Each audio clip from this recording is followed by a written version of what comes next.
Welcome to the stage where hearts unfold in the morning glow, stories untold. Let's paint with words, a masterpiece of art where dialogues bloom, igniting in every heart. Let's tap into the ocean of thoughts where waves of healing gently salt. Let's paint with words, a masterpiece of art where dialogues bloom, igniting every heart. Let's dive into the ocean of thoughts where waves of healing gently sought. Together we'll mend, stitch by stitch in the morning glow. Let's make the switch. A symphony of voices harmonizing the air, echoing truth, banishing despair. Let's sow seeds of unity, watch them grow in this garden of hope under the morning glow. Let's bridge the gaps, erase the line in the tapestry of hearts. Let love shine with every word, a step we take towards a brighter dawn for all our sake. Welcome to the morning glow, where dreams take flight in this realm of possibilities. Let's unite, together we stand, hand in hand, healing the nation across the land.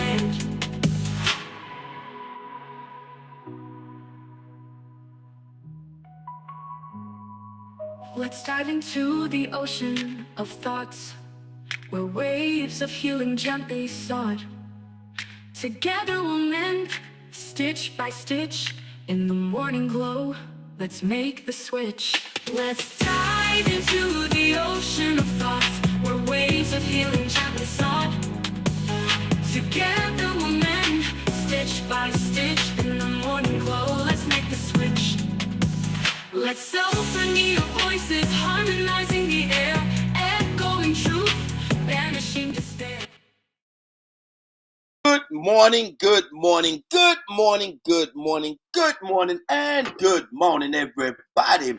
Good morning, everybody. Welcome to another episode of The Morning Glow. Welcome to another episode of The Morning Glow. Got a great broadcast lineup for you this morning, as I hope and I pray that we always do.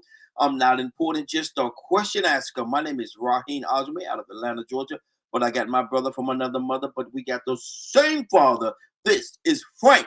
Good morning, sir. How you doing this morning? Doing well.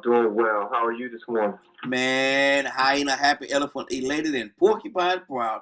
I almost couldn't get up out that pillow, man. I cooked on that grill yesterday, boy, and Lord have mercy, I couldn't stay away from the plate. It was very nice, man. Had a great weekend. How was yours, brother? Real good. Everything was real good. Good deal. Everything was good. Ready to go, man. Yes, sir. I was listening to this pastor yesterday. Yesterday. And he said something that was a little interesting to me. Good morning, everybody. Glad to have you all joining us. Thank you very much for being here. Please share the broadcast. Frank, he said that it was rough when he grew up, during the era that he grew up in. Then he watched his children grow up. It was rough, a little bit rougher during the era that his children grew up in. But he said, man, these kids today, these babies that's being born today, he said, man, I hate to see the situation that they're going to have to. He said, I feel sorry for the situation that they have to grow up in, with this world being as it is. Frank, do you agree with that?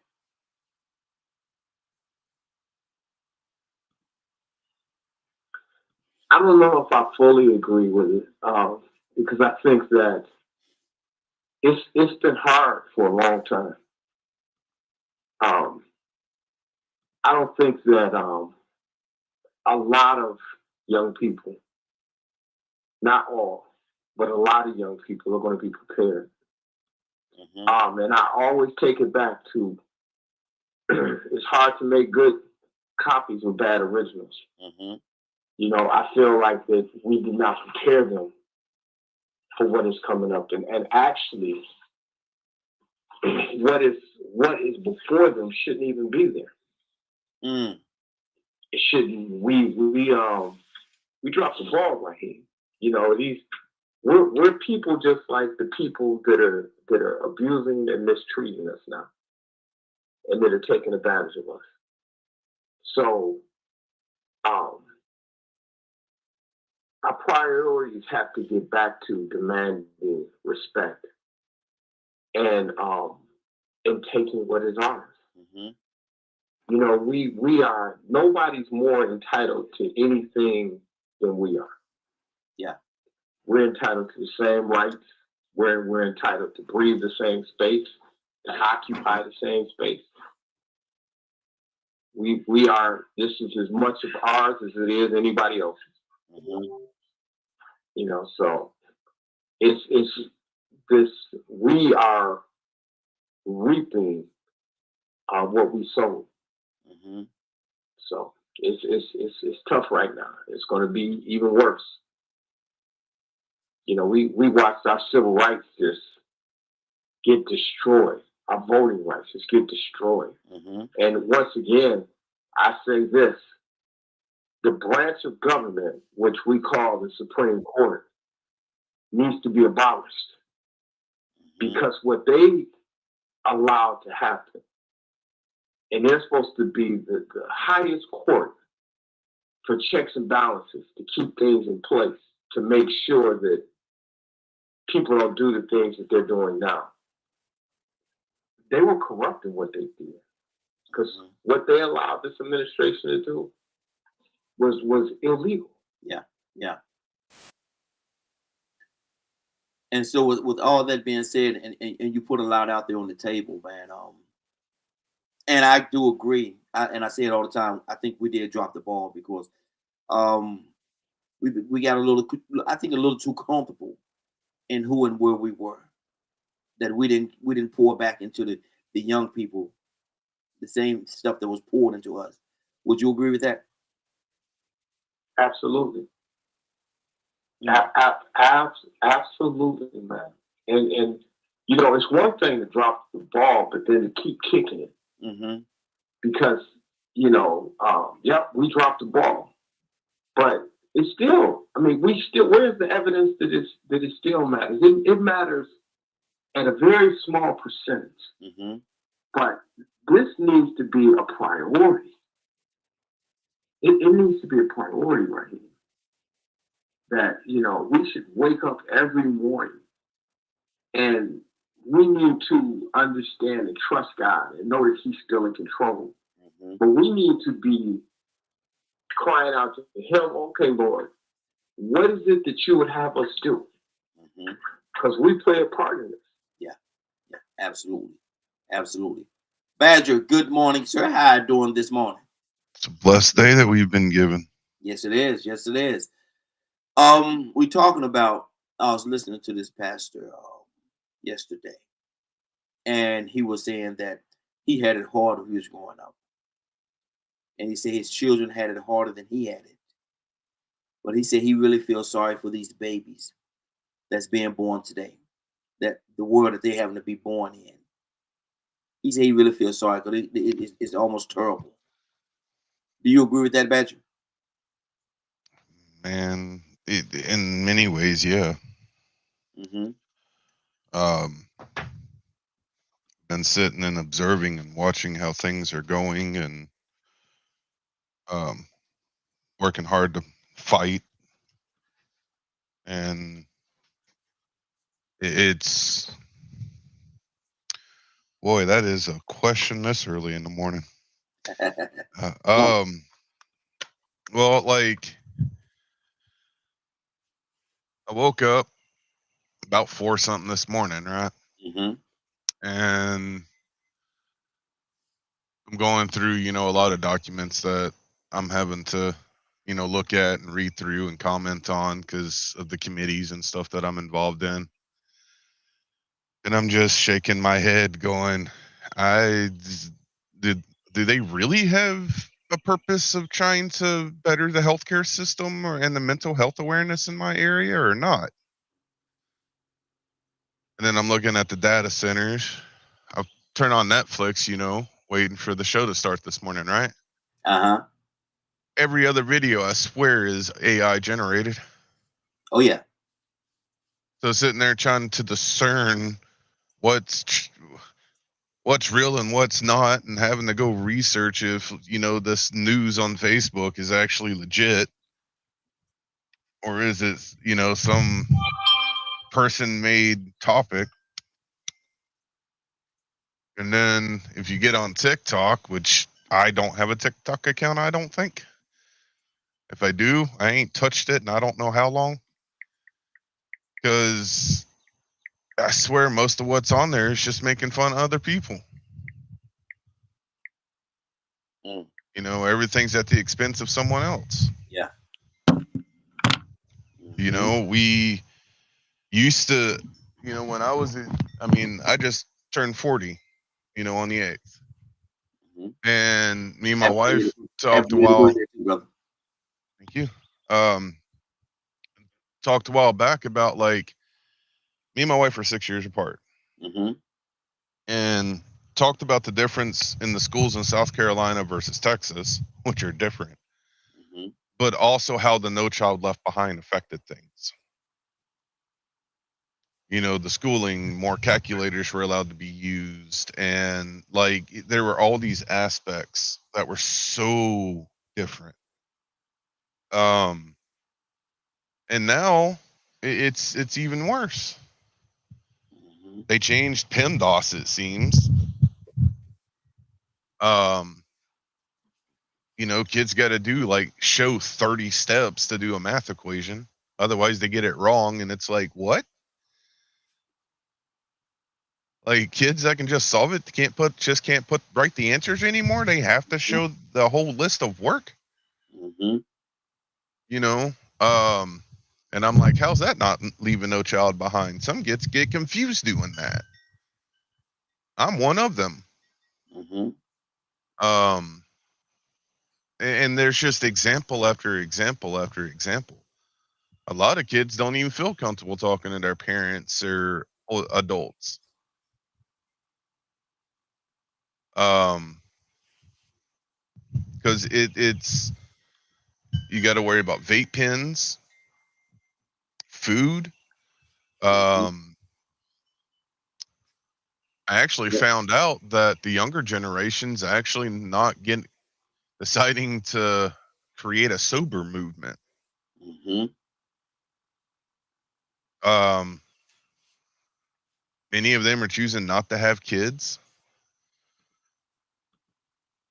The housing market is, God, like how much different is it from like 20 years ago?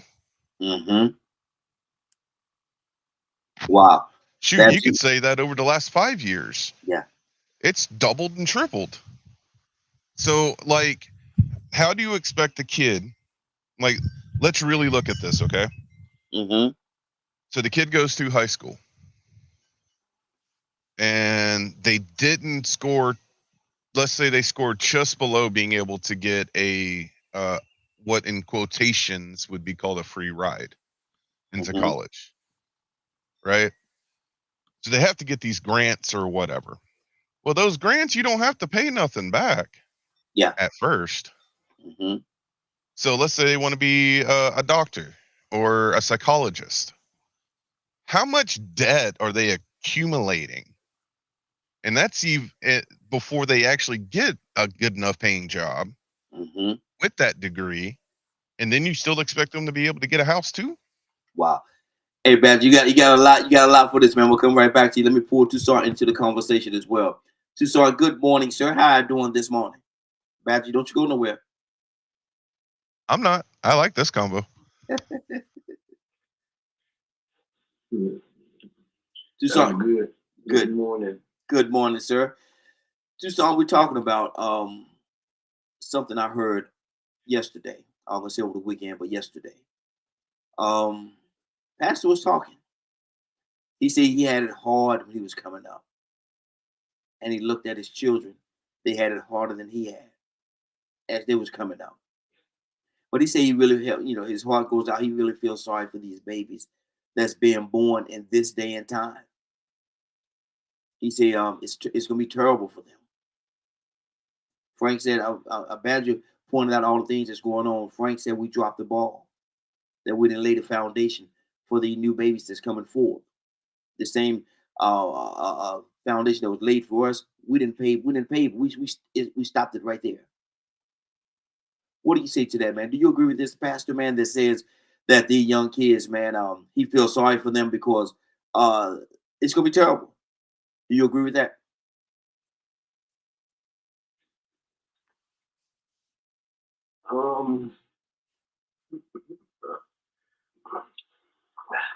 I want to agree with. Mm-hmm. I do too, Link. I do too. I see it. I can understand it. I see it, but I don't want to agree. Mm-hmm. It's kind of like laying down and accepting it. When y'all were talking about dropping the ball, the first thing I thought about, well, hey, where the ball at? Mm. Remember when we would play probably basketball or football, street ball. I'm talking about, you play either on the street or in the field somewhere. Yeah, yeah. And we played contact sport on a field in the neighborhood. And this one kid got mad, and just so happened it was his ball. Mm-hmm. Say, I quit. I agree. We dropped Give the me ball. my ball. We really did. We dropped Game was over. it. Mm-hmm. Yeah. That's it. Just like that.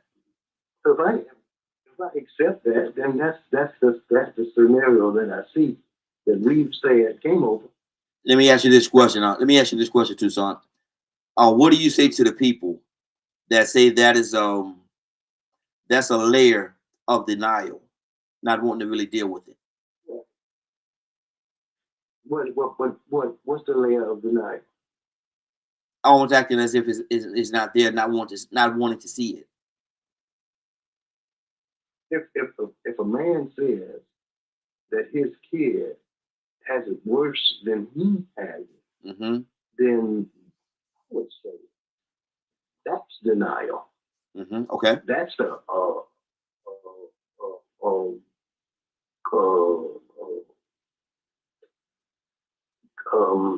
surrender.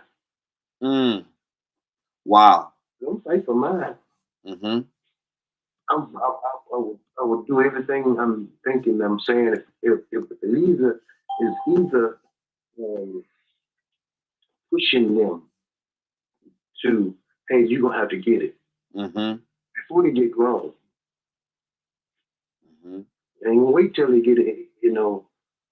If they get to the point where they're 16, 17, okay, you running out of time to make a decision on what you want to do with your life, because your life going to come up.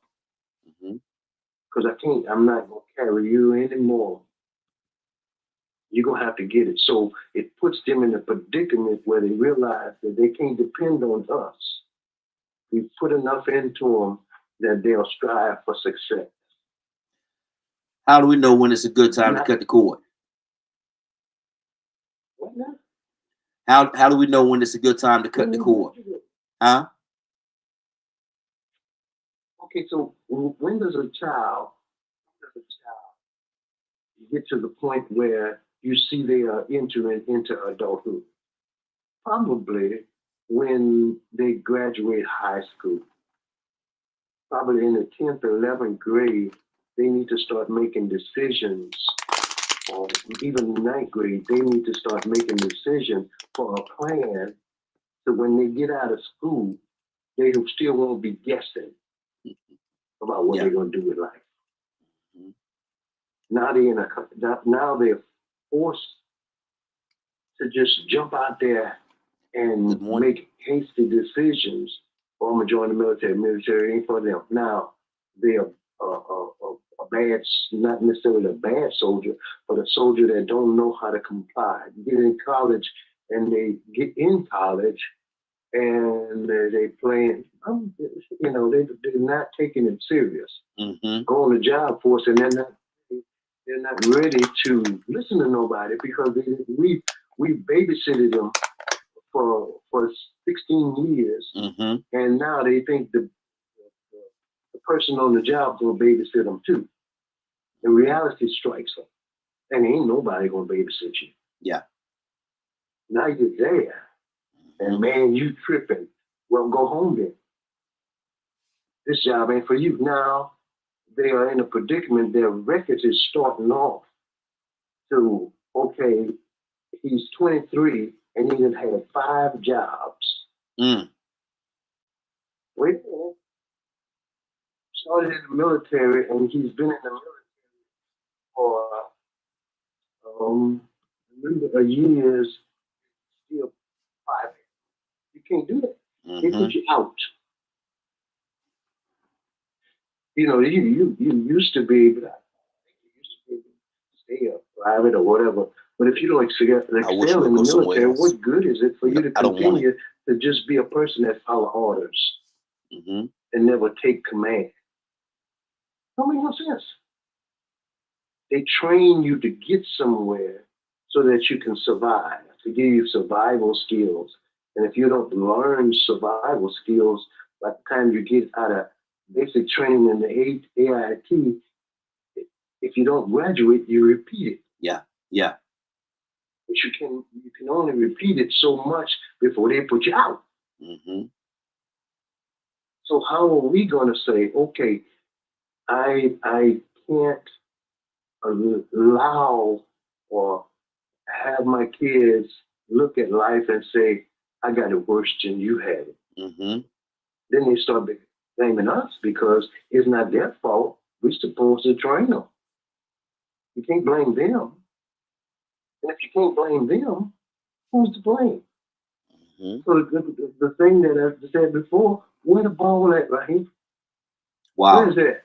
Wow. Is it in their neighborhood or ours? Because I remember when we used to support one another, the saying, it takes a village to raise a child. Mm-hmm. Tell me one thing and I'll shut up. Where the village at? Mm. Wow.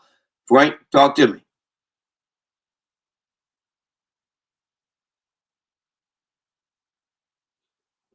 So here's Frank's opinion. I never, even if I acknowledge something is tough, I never put a period on it. Mm-hmm. Yep, things are difficult. Things were difficult during my time. Things were different than during my grandparents' time. Okay, now what we're going to focus on is what you have to do to navigate through this time. What people have to understand is failure is not final unless you allow it to be. As a group of people, as believers, I can't look at kids and feel sorry. That is a defeatist attitude. Mm-hmm. I can look at the situation and see that the situation is challenging. But now what are we going to do? Raheem, I don't spend 20 minutes of my life just pitying something. It is, okay, what do we do about it? Failure is not final. We made mistakes. Okay, what do we do? Because the solution is what the conversation should be about. It's not about pointing fingers. It's not about woe is me. Good parents. You fall off your bike, get up, son. You struggle in school, okay, we're gonna do better next semester. This is what we need to do. What are the steps that we need to take to get better?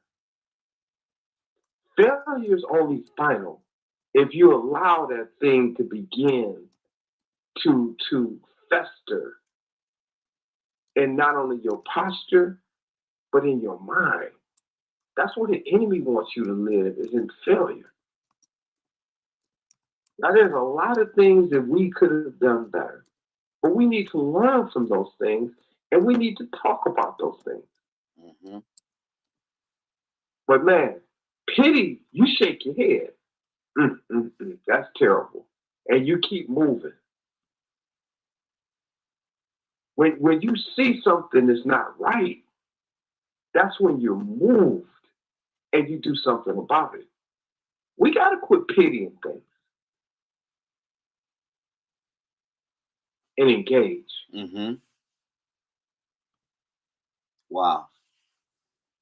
508-924-3521.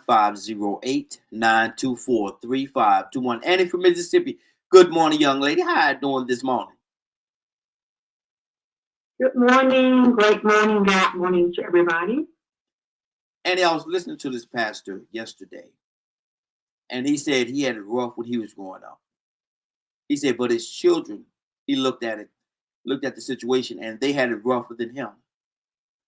And he went on to say that he feels sorry for the new babies that's being born today because they're growing up in a terrible situation, a terrible environment, a terrible world. Do you agree with him on that, or what's your stance on it? Well, when we were being raised, we had our parents had, and they wasn't like today's parents, right? So, back then, they had, rules and regulations and some boundaries they didn't cross with us, and we didn't cross with them. However, children today that's being born in this world today, the younger generation have not, they don't put in the time or teach the children the standards as our parents taught us. Now we have social media, and that's what keep our children's mind distracted. That's what babysits the children these days. That's what teaches them how to live and how their life is going to be and what they want to be in life. And we have all this other stuff going on, the rap music and everything else that's pouring into our children and saying it's okay to walk around half naked. It's okay to walk around, walk into a store with your panties on and a t-shirt. It's okay to do that. You're just being you. That's what, that's what children today is learning. When we were growing up, you couldn't do that. Certain things you just didn't do. So the boundaries have been broken. The walls have came down, So, there are there don't seem to be standards anymore. The standards is going out the window. So now, do what you want to do. And your mama going to stand behind you when you do it. She's gonna, be there for you. She's going to fight for you because you're her baby. So this is a whole new world right here. This is a whole new generation, a whole new mindset. So we just have to, I don't know. I just believe in standards. And I taught my children what my mother taught me as best I could. And they're teaching their children how they want to raise them. Do I agree all the time? I don't. But, these are today's children. Annie, I'm going to ask you a very unfair question about today's children. Are they softer? They are softer on jobs. They can't handle no pressure. They can't handle being told no. They can't handle a clock where you punch in at 7 and punch out at 5. They can't handle that. So they ain't used to that. And they are softer on that. But their attitudes are harder. Their attitudes are worse. You can't tell them nothing. You can't, because in their mind, there are no rules. So, the work ethic that we had, that's gone. For most of them, that's gone. Wow. Not all of them. Because some children still go to work. I know my grandbabies, one of them, let me put it out there, one of them still go to work and be there on time. Whereas the other may call in 10 times a month. Good Lord. That's half. Exactly. That's half. I would say that's half the time right there. because when you Exactly. equate the weekends and that, if you don't work on the weekend, that's half. That's over half. Badger, talk to me.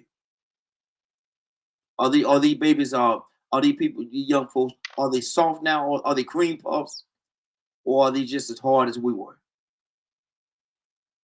Well, that's complicated. Boy, I'm trying to figure out how to process that question in general. Mhm. When we come back to you in a minute or two. No, I was trying to figure out how to answer it Mhm. nicely. Okay. It, most of us over the last few years, we've all ended up agreeing. From my memory, I could be wrong. That the food additives, the things that they're doing to the way they have set up school now, where kids can't even defend themselves. Mhm. And so many other factors, I feel, is what has led up to the perception of soft. I think it's a perception of soft. Mhm. There's so many variables where when we were younger, if we were dealing with a bully, I don't know about you guys, but I know I was told if I come home with a tore up shirt and I didn't do anything about it, I was going to get in trouble. Mhm. So I had to deal with the bullies. Well, now if you defend yourself from a bully, you're kicked out of school. Yeah. Yep. Even if they're beating you half to death, if you Mhm. put hands on them, you get kicked out. Mhm. How is a kid supposed to handle that? Really? What does that do psychologically? Just that, right? And then you look at the job market. You look at the way when you're expect. I live in Texas. It's a right to work state. Mhm. Your manager can treat you however they want for the most part. Mhm. Of course, there are certain lines, and you just have to suck it up and deal with it because you can't defend yourself against a bully. Mm. So, and then you get into AI, you get into ghost jobs. The ghost jobs are where they're advertising they're wanting to hire people, but they're not. Yeah. Yeah. Um, and if they think you're from the COVID era, they won't hire you because they don't think you have the social skills, and some don't.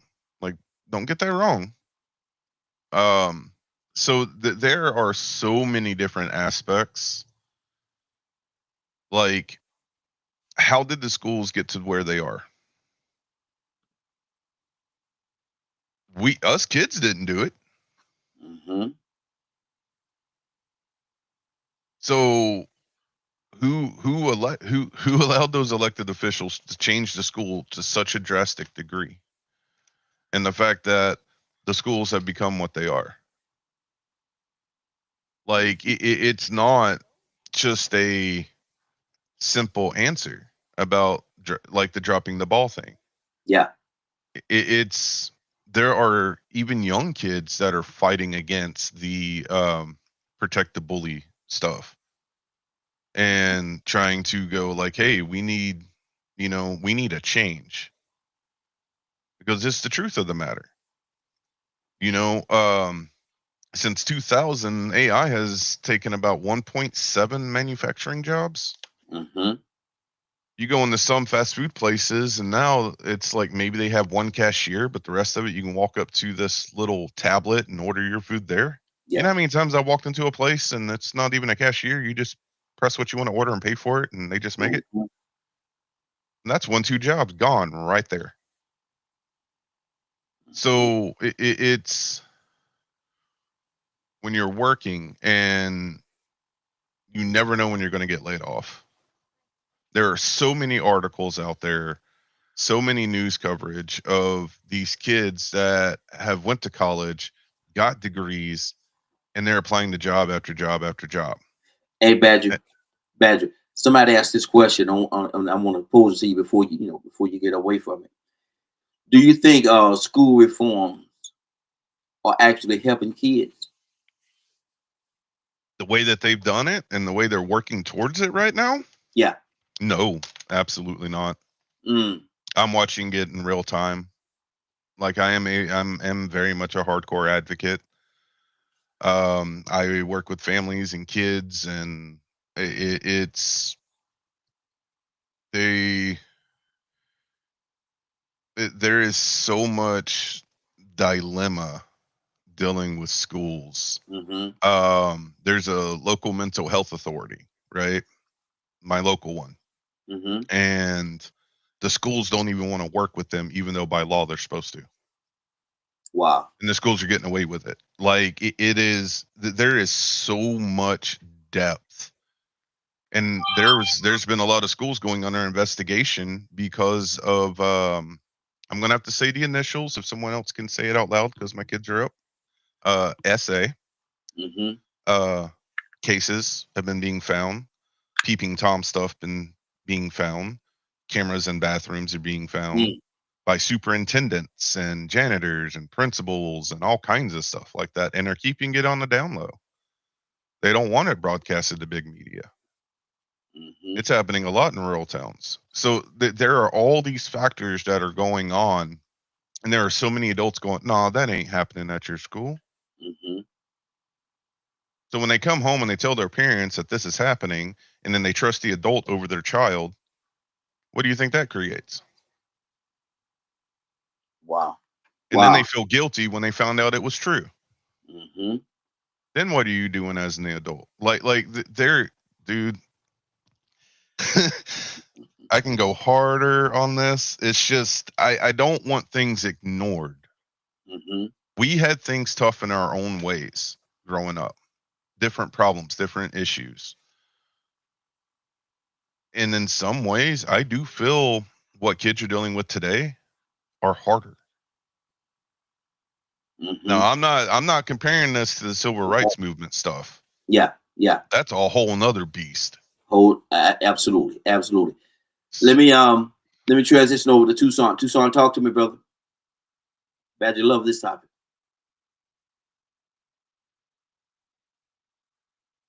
Tucson, you there? Hit the blue button. Hello? Hit the blue button, brother. Yeah, that blue button. Yeah. Don't hit the red one. Mine is, let me see what time it is. If I hit the red one, it's gonna hang up. Hold on a second. Let me see what color it is. Mine is green. Oh, okay. So where the blue button? You might not have one. They might have shifted yours to green.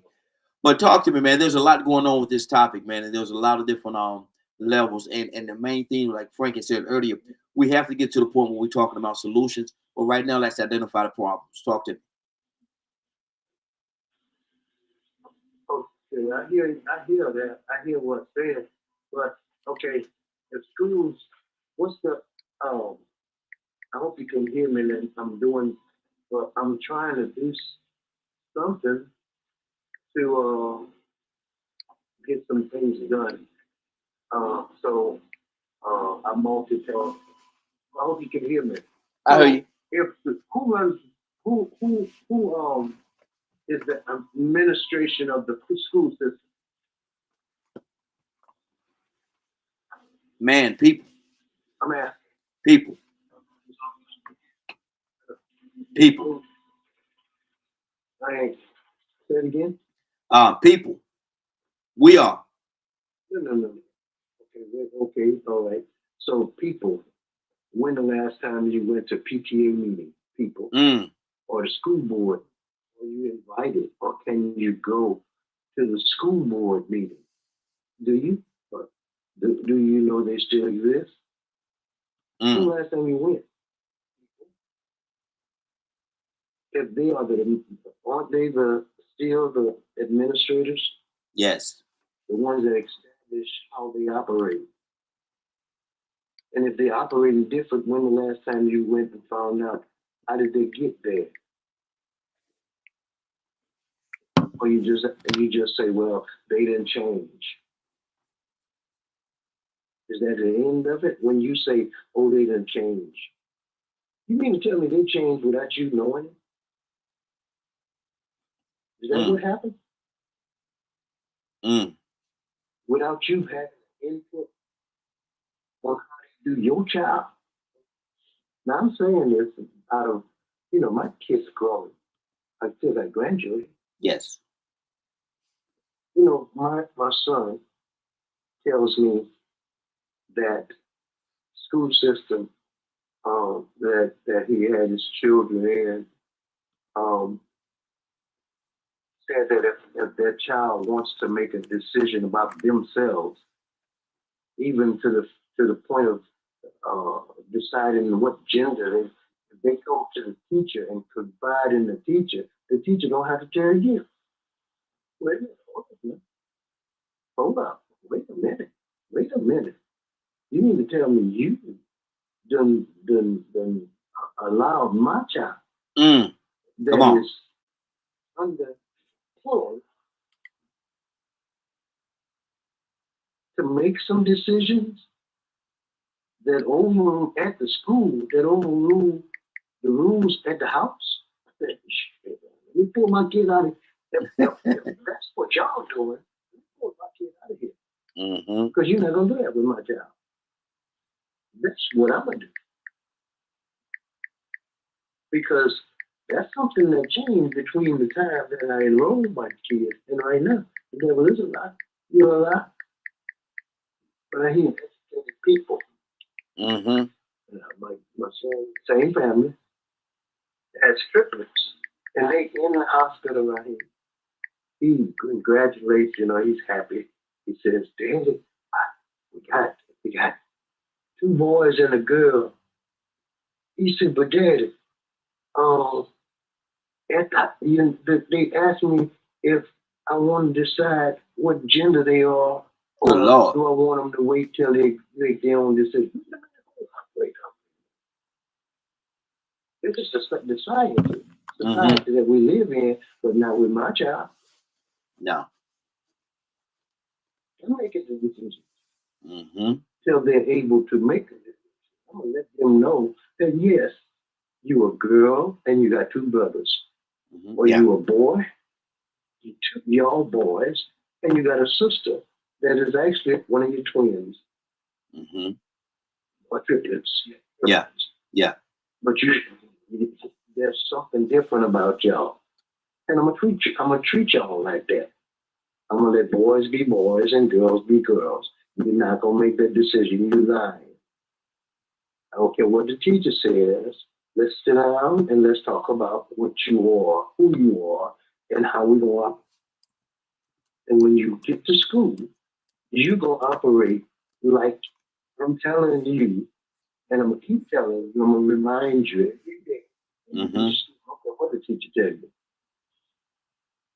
Till you get to the age that you have accepted it truly in reality, and you don't change when you get to college or to your job, and you got some people that decide, and I'm not just talking about gender, I'm talking about making decisions for a lifestyle. But you can't tell me that we know that even to the point that saying that the Supreme Court is corrupt. I would say they're corrupt. But you mean to tell me that you got the president then have supreme power in a democratic society? The devil is a lie. Wow. 508-924-3521. You're listening to DK Media Group and Associates, and this is The Morning Glow. We're here every day, Monday through Friday from 7 to 10 a.m. Eastern Standard Time, and you all can be a part of the conversation. Give us a call. Again, 508-924-3521. Captain Leonard, good morning, sir. How are you doing this morning? Morning, Rose. Yes. Good morning, Raheem and the Morning Glow family. I wanted to point out. Okay. And I'm sorry. Just because the president is reading from the scriptures that were for fixed society, that don't mean nothing. Mm-hmm. If my people, which are called by my name, will humble themselves, you're not even humble, and these words are coming out of your mouth. Get out of here. I don't believe you. Mm-hmm. Wow. Wow. Oh, okay. Kevin Leonard again. Good morning, sir. How you doing this morning? Good morning, Raheem and the Morning Glow family. What we're talking about right now, Leonard, we got a interesting conversation going on right now. I was listening to this pastor yesterday, and he was saying how hard he had it as he was growing up. He said he had it real hard when he was growing up. Got a couple of callers. Hold on, I'm coming to you next. A couple of you.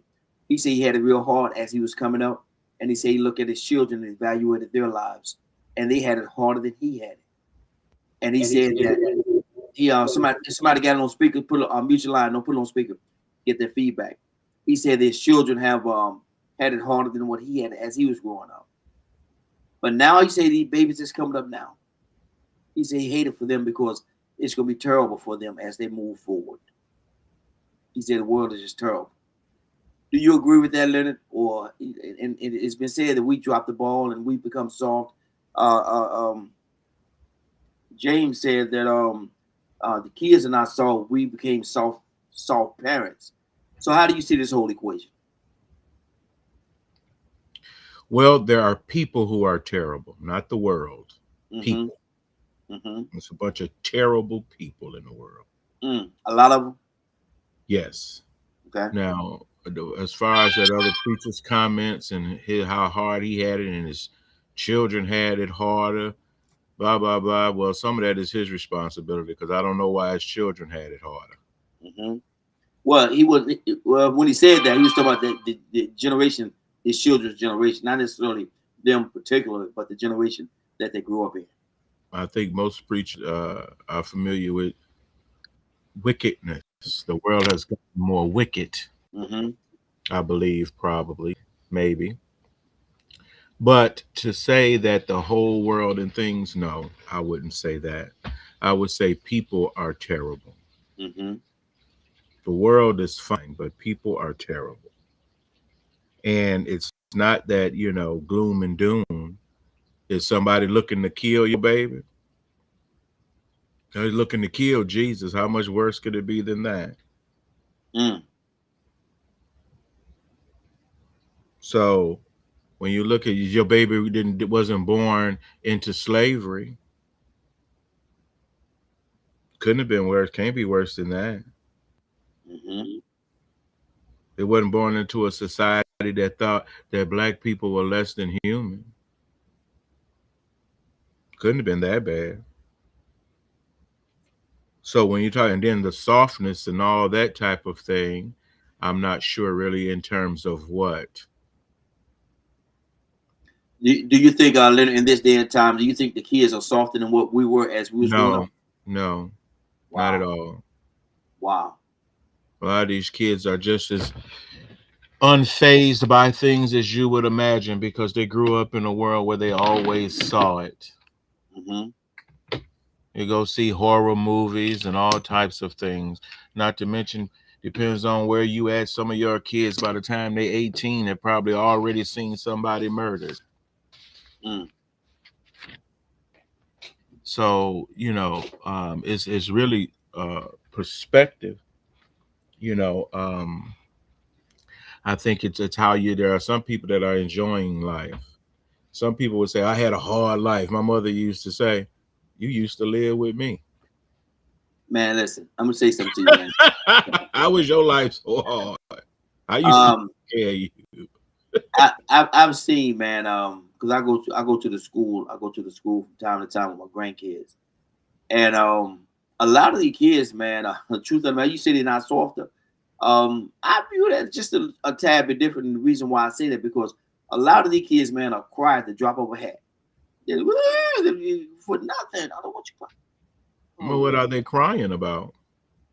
Almost nothing, man. Because you when you evaluate it, you look into it, man. A lot of these kids, they'll just cry, man. Anything. The wind blew to the west. Mm-hmm. Ooh, well, it would. I think one at those times you should ask them what are they crying about. You Yeah. know, it depends on. I wouldn't sit here and say they soft because they crying. I don't. Maybe they got something to cry about. I would have to find out, why are they crying. Mm-hmm. You know, maybe they crying Oh, because that. they tired and didn't get enough sleep last night. Maybe that's why they crying. Now, is that a reason to cry? Yes, for some people it is. And some people cry their way to the hospital and wind up on that special floor because they ain't been taking enough naps. Mm. Well, you took a left turn on me that time, brother. You took a left turn on me that time. As a matter of fact, you stay right there. Cassandra Alexander Green. Good morning, young lady. How you doing this morning? Curtis, coming to you next. What do you hear about this, Cassandra? The pastor said that he had it hard. Looking at his children's lives, they had it harder than he had it. But he said he feels sorry for these new babies that's coming because they're growing up, having to grow up in a terrible world. He said he feels sorry for these babies. And some say we dropped the ball. We didn't pave the way like was paid for us. And a lot of different things that's going on. But does he have a point, man? Are these children growing up in a terrible world right now? Should we feel sorry for them? Oh, absolutely. Absolutely. Because we've reversed ourselves and compared to what we went through as far as the civil rights and all that stuff. Mm-hmm. These kids, now there is a reversal taking place where we're not even talking democracy anymore. It's like we went back to 1965. How do you go back to 1965?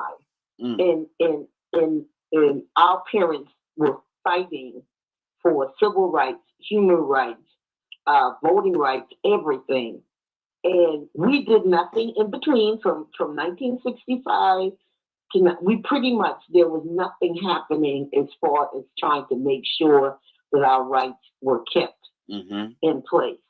Now these kids have no clue about what this may look like and how much harm it could do. They're facing it in 2026. And even the Bible, and we can take it there. The Bible says that the generations would become weaker, but wiser. These kids are there's 2-year-olds that know how to run a phone better than me. Yeah. I'll be totally honest. They know how to handle a phone better than me. So they're smart, but I feel like in a lot of areas, they can't take what we went through. I don't think so. Cassandra, That's just my opinion. So you think Cassandra, you think sorry for them. Hey, Cassandra, because you think and I've seen a couple of times, and maybe it's just where I was at that particular moment. But do you think some of the young kids, man, they'll cry to drop over hat now with stuff that we would never have cried at? I taught. Remember this. I taught K4 through first grade for 17 years. And these kids, when I tell you, their shoe, they didn't want to wear the shoes they got on. Mama made them wear the shoes. They didn't want the chicken that Mama gave them for lunch. They don't. They would fall out on the floor till they got to my door.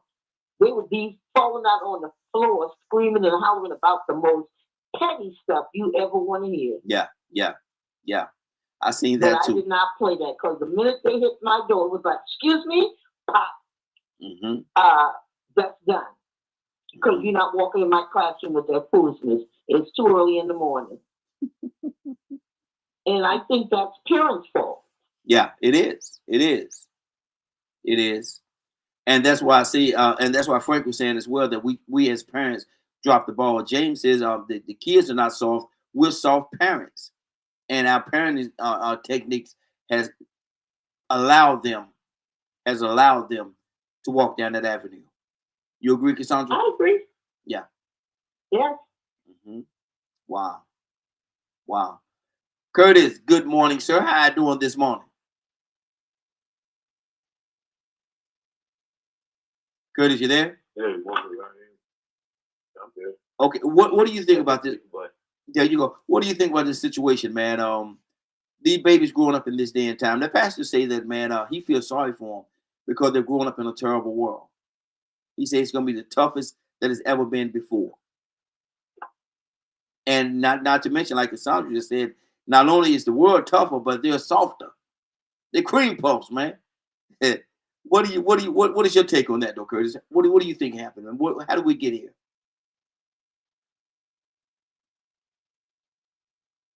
oh man, now we start. My thought is very simple, simplistic. The years, even going back to when I was like 13, probably was the first time I ever heard of what I'm about to say. Maybe 13 or 14. But for years, we've been trying to inform our folk that these people playing psychological warfare games. And as a result, we are seeing the results of psychological warfare. Mm-hmm. At this point, after everything that I've seen and everything that I've done, I can't say, and I will no longer say, that they are softer than us. I can't do that, man. In college and black student government as well as student government, and he's fighting a good fight. I can't say that, man. I saw the results of Michael Brown. I saw the results of Trayvon Martin. I saw the results of Ahmaud Arbery. I saw the results of George Floyd. I just think these young kids, I think they tired of being lied to, man. They tired of being lied to. I think the difference in them and us is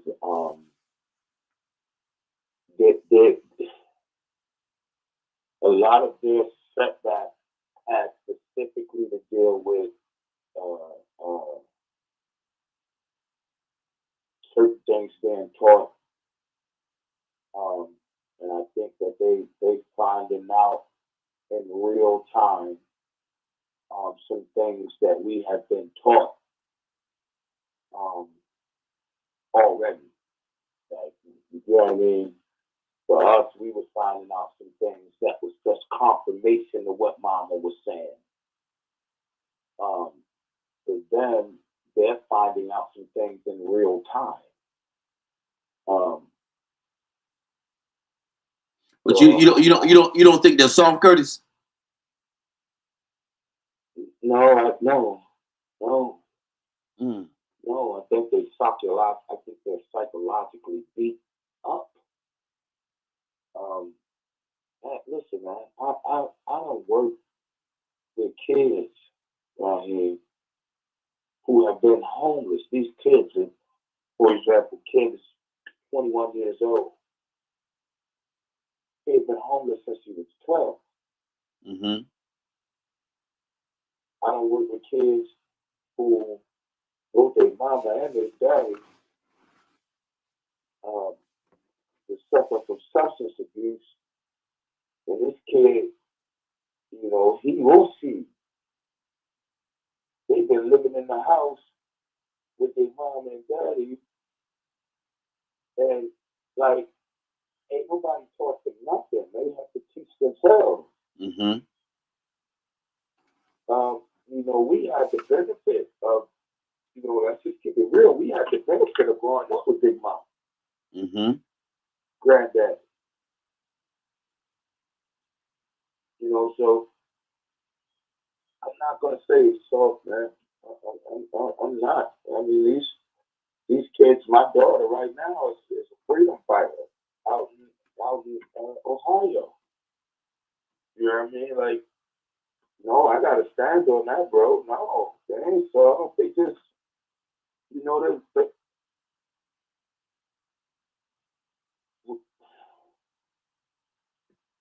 they just learn in a different way. Okay, I mean that's your take on it, brother. I'm not gonna say you wrong. You got your everybody got their own opinion. Go ahead, Cassandra. Yeah. Let me just I just wanted to read something. Between 2016 and 2023, the prevalence of diagnosed mental or behavioral conditions among adolescents in the United States jumped by 35% between 2016 and 2023. According to surveys, about 40% of high school, 40% of high school students report persistent feelings of sadness and hopelessness. I'm just saying, what does that say when we have numbers that are that high among young people? It jumped 35%. Mental health issues jumped from 2016. Remember what happened in 2016? What took place in 2016? So Houston, we have a problem. And I've said on here repeatedly in the last few months, I've said it over and over again, I have never seen this many, and I live in Atlanta, downtown Atlanta, I've never seen this many teenage young people walking around mentally, you know that they're having mental illness challenges. Now, I'm just saying, we have a serious problem right now. And that's not a disparity against these kids. It's not their fault, a lot of it. Yes. But because of the atmosphere that we're living in, a lot of these kids are feeling hopeless and helpless. I'm just saying. Now, Cassandra, educators, you said what happened in 2016. Educate everybody on that. I'm sorry, what did you say? You said what happened in 2016. Educate everybody. Yes. Because some people may not know. Educate them. Okay, so 2016, we had two things to happen. We had COVID, and we had oh Lord, I almost said something. It's too early. And we had an idiot come into office. We had two major things that happened in 2016. Both had a profound effect on everybody, but it seemed like especially young people. I'm just saying. Good deal. Good deal. I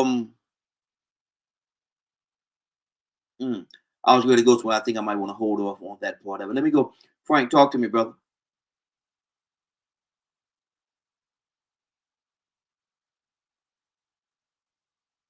Frank, you there? Yeah, I was just taking my phone off here. So, before I moved, I had a young man living next door to me that was struggling with mental health badly. I told you the story of how I was cutting my grass and my boys were sitting on the porch watching me. And he went up on the porch and my dog actually jumped the fence and walked him off the porch. And I looked up and my dog was backing him off the porch. And he had enough in him to not challenge that dog. And I was at a function. It had nothing to do with him. And I was sitting at a table with some people. And this thing was heavy on my mind because this kid was next door.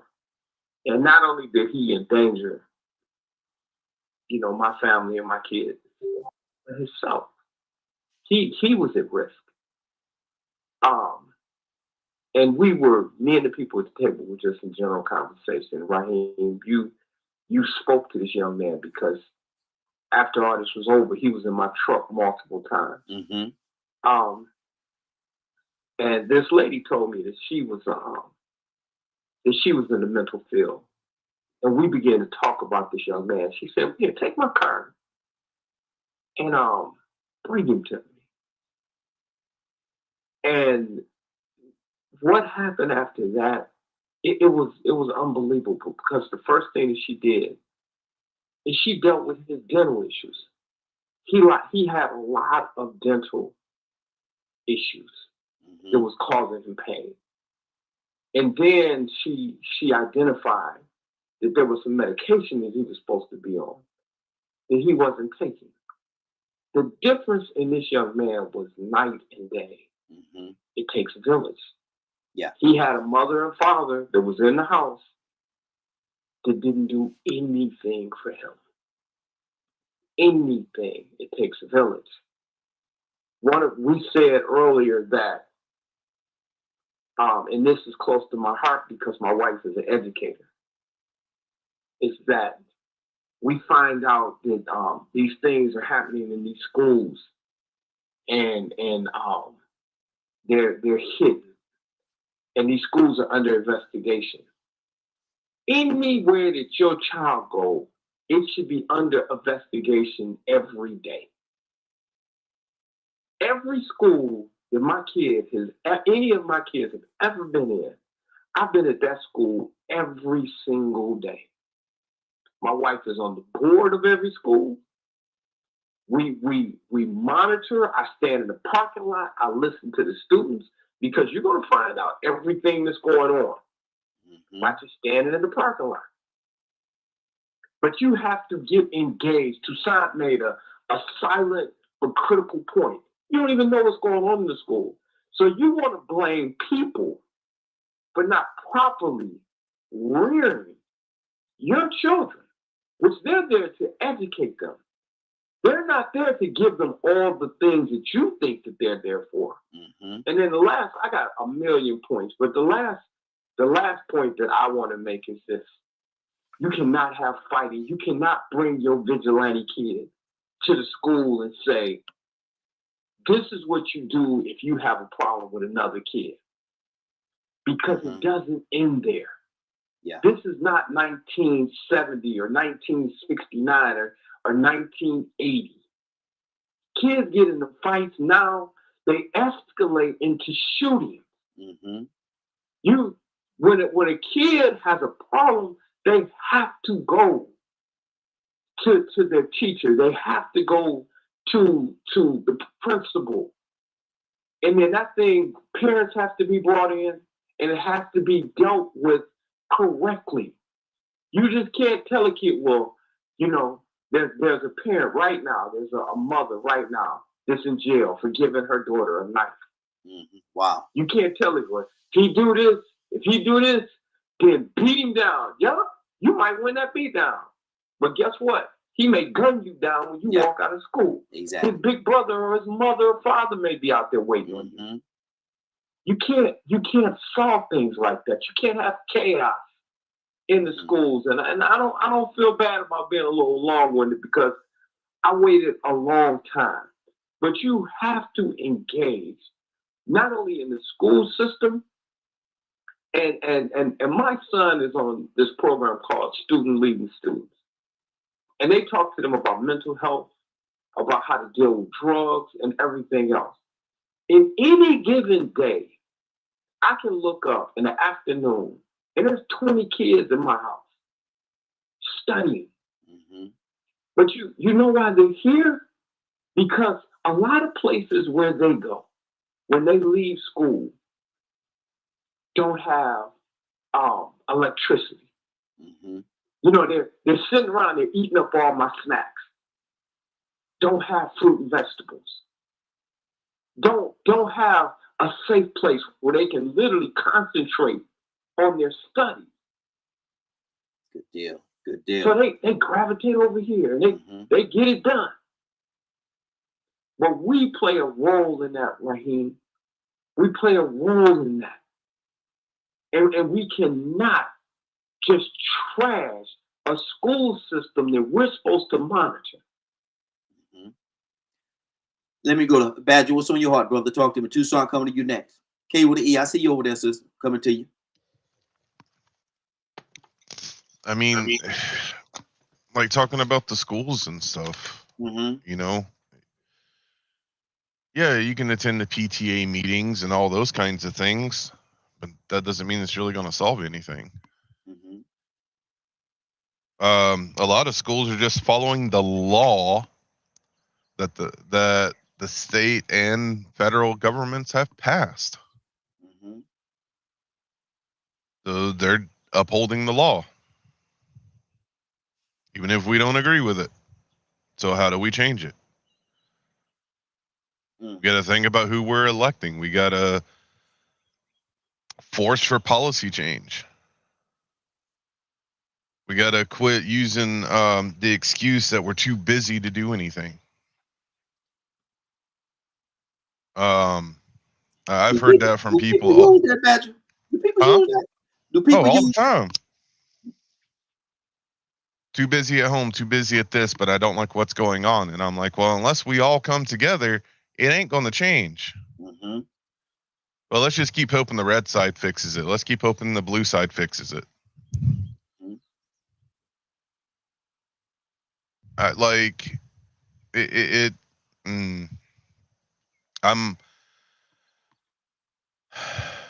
I've seen so much happen, and I've learned more and more.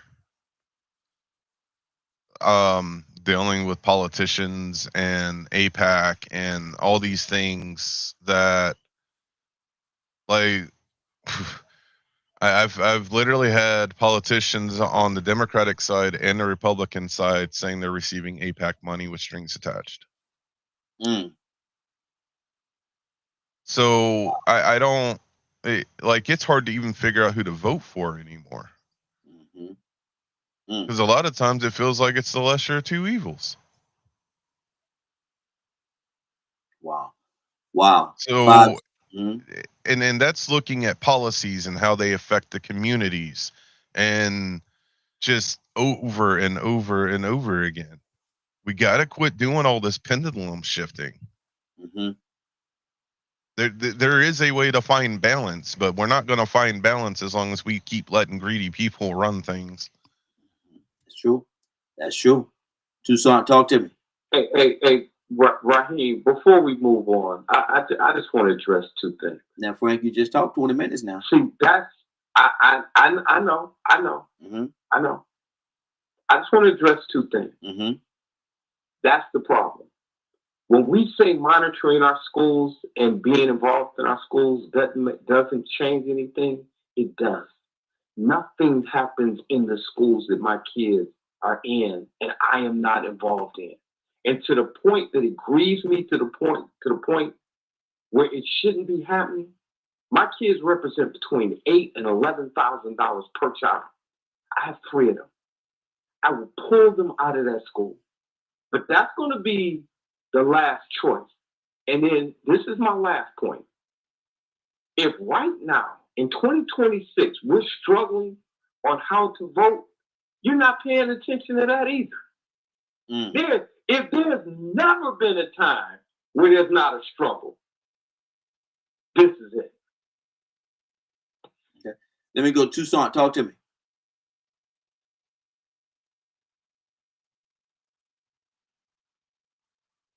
I think you said the button green. I think you said. Yes, dude. Can you hear me? Yes, sir. Yes, sir. Loud and clear. Well, when you say, and I ask this question, can we or do we say not my child? And then identify who your child is. Any child you come in contact with. Yes. You have an influence over that life or with them. Then you got to fight and chance rather than just say, that's what the school doing. I don't care what the school doing. I don't care what the law says. At least I know the law. Now I know how to go about it. Now I know how to operate in the household with this society. But if I don't show up and find out what the fight is, I'm out to fight already. Mm-hmm. And saying that, well, it ain't gonna change things. Yes, it will. Yes, it will. I change it at the house. It's not the school's responsibility to train my child. They're supposed to educate my child. And then when they finish telling them ABCs, 1, 2, 3s, and geometry and all that kind of stuff, and science and all that kind of stuff, send my child home. Mm-hmm. That's it. Yeah. For you, and don't you come up here and telling me, oh, you just count. 1, Johnny, stop jumping all over the place. 1, 2. I wish you would. And then when your child just start crying, you say, oh, boy, shut up. You shut that mouth up. Tucson, that's rough. That's rough, ain't it, Tucson? That's kind of rough, ain't it? Why is it rough? I'm asking. Is it rough? Just shut up, boy. What's wrong with you? All that crying. Look at you over there crying. Mouth all poke out. Shut. Yes, shut. That's what I just told you. That way, and I'm saying that from the jump. Mm-hmm. So that when something else happens, by the time he's 5 and 6 and 7 and 8, he don't just bust out crying. Mm-hmm. Mm-hmm. You stop him. But Tucson, does that fall into did that fall into the situation where Tucson, did that fall into the situation where they say that we parent differently in regards to whether it's a male or female? Because some would say that if we treat our boys like that, we're not allowing them to express their emotional feelings, and we're suffocating all the different things. And then when they go into that shell and don't express themselves, we had a hand in creating them to be that way. No. Society tells you that. Mm-hmm. Yeah, that's what I mean. That's what I mean. So you can be firm with your daughter in a different way. Mm-hmm. She's compassionate. She's emotional. So you got to learn how, or you can figure out how to deal with her emotions. Mm-hmm. Different from the boy, because it's just me. I know you're gonna go into that chauvinistic conversation that makes no sense to me. None whatsoever. Wow. Don't make no sense to you, brother. Don't make no sense to me. Mm. Boy, you ain't got no business crying every time something happens. I just don't know what to do. They can't find a job, and you're 35 years old. Boy, you should have never got here. I don't know what happened. What happened? So a grown man is crying. Oh, I almost said something. Then I could have said it and got away with it. Mm-hmm. Sandra's, she ain't gonna say it. But wow, you ain't got no business being 30 and still being breastfed. Mm. That's the best I can say it. Mm-hmm. And we want a 25-year-old, even a 20-year-old, to have a shoulder to cry on, mm-hmm, without a leg to stand on. That makes no sense. Mm. We did it to him. Oh, come here, baby. Let me hold you. And he's 5 and he's still sucking on the bottle. Mm. Kidding me? Wow. And at the same time, he got a dirty, dirty. Mm. He'll peeing on himself because she want to be gentle with him or her. And then he got a cell phone that he know how to operate. Really? Mm. Wow. How you deal with it? Let me circle back around. Cassandra, being a counselor, what are you hearing in this? You don't know how to cut me off. No, I don't. No, it's not intentional, brother. It's not intentional. I'm gonna start breaking in. Don't you? How that worked out for you? No, you ain't gotta do it. You ain't gotta do it. But Cassandra, talk to me. What are you hearing?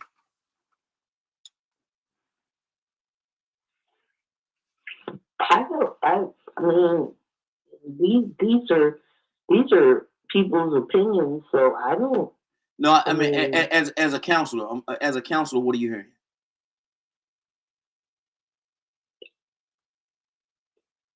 I don't know. This is it a double standards how we raise? Yeah. Let me say that. Yeah, but the way we do boys and girls, you mean? Yes. Yeah, there's definitely a double standard. We still are at that point where we feel like. But so let me jump in. Let me jump in. Let me jump in, Cassandra. Cassandra, let me jump in, Cassandra. Let me jump in just 1 second. And I don't mean to cut you off like that, but let me ask you: isn't it important that we raise little boys to be men so they can be head of households? And we have to raise them to be men, though. That doesn't. Yeah, see, that's the problem. Yeah, yeah. I can't because I'm not gonna say it right. I think yes, they need to be raised to be men, but we've made it where they're not allowed to express emotions, and that is where the danger is. We have kids out here that are so hardened that that's why they can kill each other without blinking an eye. Wow. I mean, it's like it's nothing. Because we've made them so hard. Boy, you got to be rough, boy. Let's stand up. Don't let nobody do whoa. And these kids are out here, no regard for life, period. None. And we've seen that. No regard. They will shoot you down rather than look at you. And it's happening in the communities every single day. And I believe a part of that is our fault. Why you say it's our fault? We have to allow them. Do what? I said, why do you say it's our fault? Because we're teaching them to be men. You be hard. Don't let anybody step to you. Don't let anybody say, if he step on your shoes, you handle it. I mean, it's crazy stuff. And that's the way a lot of these kids feel. It's true, because they shooting each other over stepping on the shoe.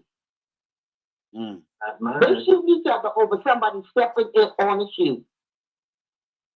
They shooting each other because somebody said something that they felt was disrespectful to them. They're killing each other over that. Come on, don't tell me it ain't true, because I deal with it all the time. And I know if you live in any city, you're dealing with it, or even the rural areas. I'm just saying this. I'm not going to really get into that, because men become very sensitive when you talk about how they want to raise boys and how boys really are. Is there a divide? Is there a divide between the two? Because you say men get sensitive about how they raise their boys and how they really are. So is there a divide there? There is a divide. There's a divide. Okay. You don't want them to strike out emotionally when they're going through something, but yet you're telling them you can't cry, you can't this, you can't. I mean, which one do you want them to do? And there can be a balance, but where is that balance? I'm just saying, there should be a balance. Where is that balance, though? Because it seems like we're trying to tell two different stories, paint two different pictures. I want you to be hard. I want you to stand up and be a man, but then I don't want you to shoot each other when something happens, or I don't want you to fight over the stupid stuff that you're fighting over. I don't know. You know, it's just me. So basically, I'm hearing you say we're creating a confusion in them. Cassandra? Well, I think I'm hearing you say that we're creating a confusion in them and or sending mixed messages. Which one do you want, though? Which one do you want? I'm not talking because a lot of these kids, it's going to be one or the other. Either you're going to teach them to be fighting and standing up to everybody, and don't let nobody do this, don't let nobody say that without you reacting in a violent manner sometimes. Mm-hmm. Or you say, I don't know, Raheem, I'm not, let me stop because I'm going to make people mad. And I really don't care, but for you, I'm gonna not say anymore. I'm gonna stop right there. I appreciate you. I appreciate you. K with E, good morning, young lady. How you doing this morning? Dr. Cook, come to you next. What are you hearing this morning? And we're talking about a pastor was saying that he had it rough. He looked at his children and they had it rough. But now he says these new kids that's coming up, these new babies that's being born, they're being born in a terrible world, and he really feels sorry for them. And then we start talking about the disparity between the raising the boys and the girls, and a lot of things we got going on right now. But what good morning again. How you doing? And what are you hearing? Good morning. Finding you out. I got 2 boys, and I raised my boys that you can have emotions. You can cry. You human. You got feelings. It ain't just so much emotions. You have feelings, and other people have feelings. And don't think that yours can't get hurt because they can. Mm-hmm. I had a grown man to cry the other day, and I was like, "It's okay. I'm gonna pray for you. It's gonna be all right." Mm-hmm. So it's okay. And I had 3 girls and 2 boys, and my boys was my youngest. So I had to raise them and let them know it's okay to cry. And I told their sisters, no, they not some little snitches. They crying. No, they not. I said, when you out there trying to fight that little boy, what you mean? Because you a girl. Mm-hmm. I gave them good examples. They still boys, and they still tough right now today. 100% pure men with feelings. Mm-hmm. Do you think a lot to a certain degree we try to steer our young boys away from having those feelings and those emotions and being quote unquote sensitive? Think they daddy didn't try that with me? I told him, you better go back out on that corner and get out of here. You ain't going to tell them to toughen up and none of that. They tough. Hey, Evelyn, how They you doing? tough. Nice to meet you. They ain't lost a fight. Every neighborhood we moved in, they ain't lost a fight. They tough. Mm-hmm. Their feelings is hurt right now, and they can cry. Mm-hmm. Okay. He tried it. And you wasn't standing for it? Not at all, because my mama didn't. Mm-hmm. Okay. She had 4 boys and 5 girls. Okay. Good deal. Good deal. Dr. Cook, good morning, young lady. How you doing this morning? Good morning. I'm doing well. How's everyone else? Hey, doing well. Doing well. Thanks for asking. What are you hearing in this conversation this morning? I wanted you to listen in a little bit so you can jump in and do what you do. So talk to us. I'm hearing a lot. And I know some of you are educators as well. I always go back to the classroom because I saw so many different things in the classroom, so many different issues. You have children that are autistic. A lot of parents do not really understand how to raise up a child that is autistic. We have children that are ADD that are on medication. And that medication makes them strong. Mm-hmm. There are a lot of different things going on. We got children that parents allow when they were a baby growing up to hit them back or hit others, and they didn't discipline them. And so when they get to an age, people are not going to deal with that mentality. Mm-hmm. When you have all the children in the classroom that grew up with a solid foundation and disrupting the other side, disrupting the class. And so there's so many different things that's going on in our society. You see children that are out late at night because their parents are not supervising them as they should. They're seeing different things. Some students see people get shot in the community, and that affects them. It's just so many things going on in our world. Mm-hmm. Things have changed, and so some of the children may have seen that in the past, but our community,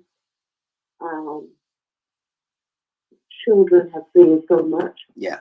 Yeah. and you don't know really understand how to feel Mm-hmm. for the student, because you have schools be saying parents in the home and female to female, and they're dating. And I had a situation with one of the students that she didn't understand what was going on because she saw other students have a mother and a father, and so that was confusing. So you have so many issues that's going on in our society that affect children. And the question is, I totally agree with Brother Frank. Mm-hmm. It takes a village. It really takes a village. But some people don't want to deal with a lot of those issues because we don't understand them or know how to bring that camaraderie together for the settlement of the children. Mm-hmm. So it's just so many different things going on. And that's what's affecting a lot of the children. Yeah. In my classroom at the university, some of the students talk about the things that they went through growing up. And that's why some of them come to the university to get away from the home situation and to better themselves. And it's a lot going on. Mm-hmm. There's a lot going on. We need more prayer. We need more talking. We need the families to talk as well, so a lot of this can get out. Because some of the children will not talk to talk among the families to let them know what they're seeing, how they're feeling, and we need to get that foundation back. We need to bring God in their home. Mm-hmm. In our communities, we need to talk more. We need to be more spiritual. A lot of that needs to occur so our children will feel that they're loved. Yes. And we have a lot of homes that children are loved. But when you get in the mix of things with everyone else's home that is not like that, there's a lot of confusion going on. Good and I'm deal. going to stop right there because I don't want to go over my time. Good deal. Good deal. You put a lot out there, man. I really appreciate it. You put a lot out there and gave us a lot to think about. Captain Leonard, talk to me, brother. Specifically, Raheem, about the subject you're talking about right now? Yes, sir. I mean, I think that it's just pushing the buck. Mm-hmm. Ain't nobody not once talking about accountability and discipline. Where's your where's personal responsibility at in this conversation? You don't think it's been covered? No, because everybody talked about what somebody else did, and that's why these is this way. Mm-hmm. Yeah, so it's not all about gloom and doom. It's about lack of discipline. Mm-hmm. You teach discipline. That's what you teach. You have different people. Do you think, Leonard, do you think there's a such thing or such animal that's over teaching it when it comes to our boys? No, not at all. If there was, they would behave a lot better. Most of the people allow kids to do whatever they want to do. Not in my house. Exactly. You can tell kids that come from houses where certain things aren't tolerated. Mm-hmm. How about thou shalt not? How about that? Mm-hmm. But see, when you let a child believe that everything is acceptable. And Leonard, some people say, and I'm going down the road that you laid out there for me. And Curtis, coming to you next, brother. Some people will say, thou shalt not try to chastise my child. Thou shalt not try to tell my child nothing. There ain't nothing wrong with that. What's wrong with that? No. You know what my mother used to do? Earlier, what happened to the village? The question was asked earlier, what happened to the village? And in the village, like in a proper village, let me say it like that. In the proper village, then you know that I know that you're not gonna do anything to hurt or harm my child. So if you see my child doing something wrong, yes, tell him. Look here, hey man, what you doing? I know your dad, man, and you ain't got no business acting out here acting like that. Well, okay. First of all, I don't like people to misuse the village concept. Mm-hmm. Your neighborhood ain't your village. Mm-hmm. It's Okay. people who share the same values as you do. Okay. That could be true. That could be very true. Now, if you right. so happen to live in a neighborhood where everybody shares the same values and standards and things that you do, you might be a little closer to the notion of what a village actually is. Now, what we have been talking about have been issues related to behavior and whether or not kids are being parented properly. But there's issues brought up that sound like neglect. But you don't let the new guy lead. You understand? That's the kid. You tell that kid what you want done. You say, well, no, you just don't fall the pieces every time something happens. Whether you're a boy or a girl. Discipline. You can cry all you want on your own at home, but not down there in the line at the DMV because you got up there and didn't have everything you were supposed to have to get your license. They ain't crying at the DMV. I'm just saying. I mean, I just wanted to draw the picture for you. Yeah. Now, some people that just spaz out because they ain't got no discipline. Hey, Leonard. Oh Lord, can't about to act up, Leonard. When I told I was just thinking. Remember last week I told my 41-year-old son, be quiet and repeat the pledge with me. He did it. It's called discipline. Yeah. I mean, there's discipline that needs to be brought up, and my mother and them used to say you need to start very, very young. And there's just certain things that you have to do as a parent, and if you don't want to do those things, you shouldn't be making children. I had to put my whole life on hold to raise these kids. There were certain things that I wanted to do. Guess what? I couldn't do because I had kids. And you have to look out for my kids because they're my number one priority. Yeah. Like I tell anybody, I want some kids. Get a puppy first. Get a puppy first. You may not be ready for the responsibility of a child. They're very important. Now, hold on now. Somebody done said they want to have children. And you tell them people that, Leonard. You tell them go out there and get you a puppy first. Yeah. Because you ain't got to ask me about it. What you asking about? They want children. Then go ahead and make you some kids. Show can't give them back. You can carry that puppy down to the pound. You know what I'm saying? Tell them people right there. You gonna tell them people that they don't want to do this. Yeah. All this uncontrolled breeding, that's half the problem right there. This notion that it's okay not to have a 2-parent home. Yeah, that ain't right there.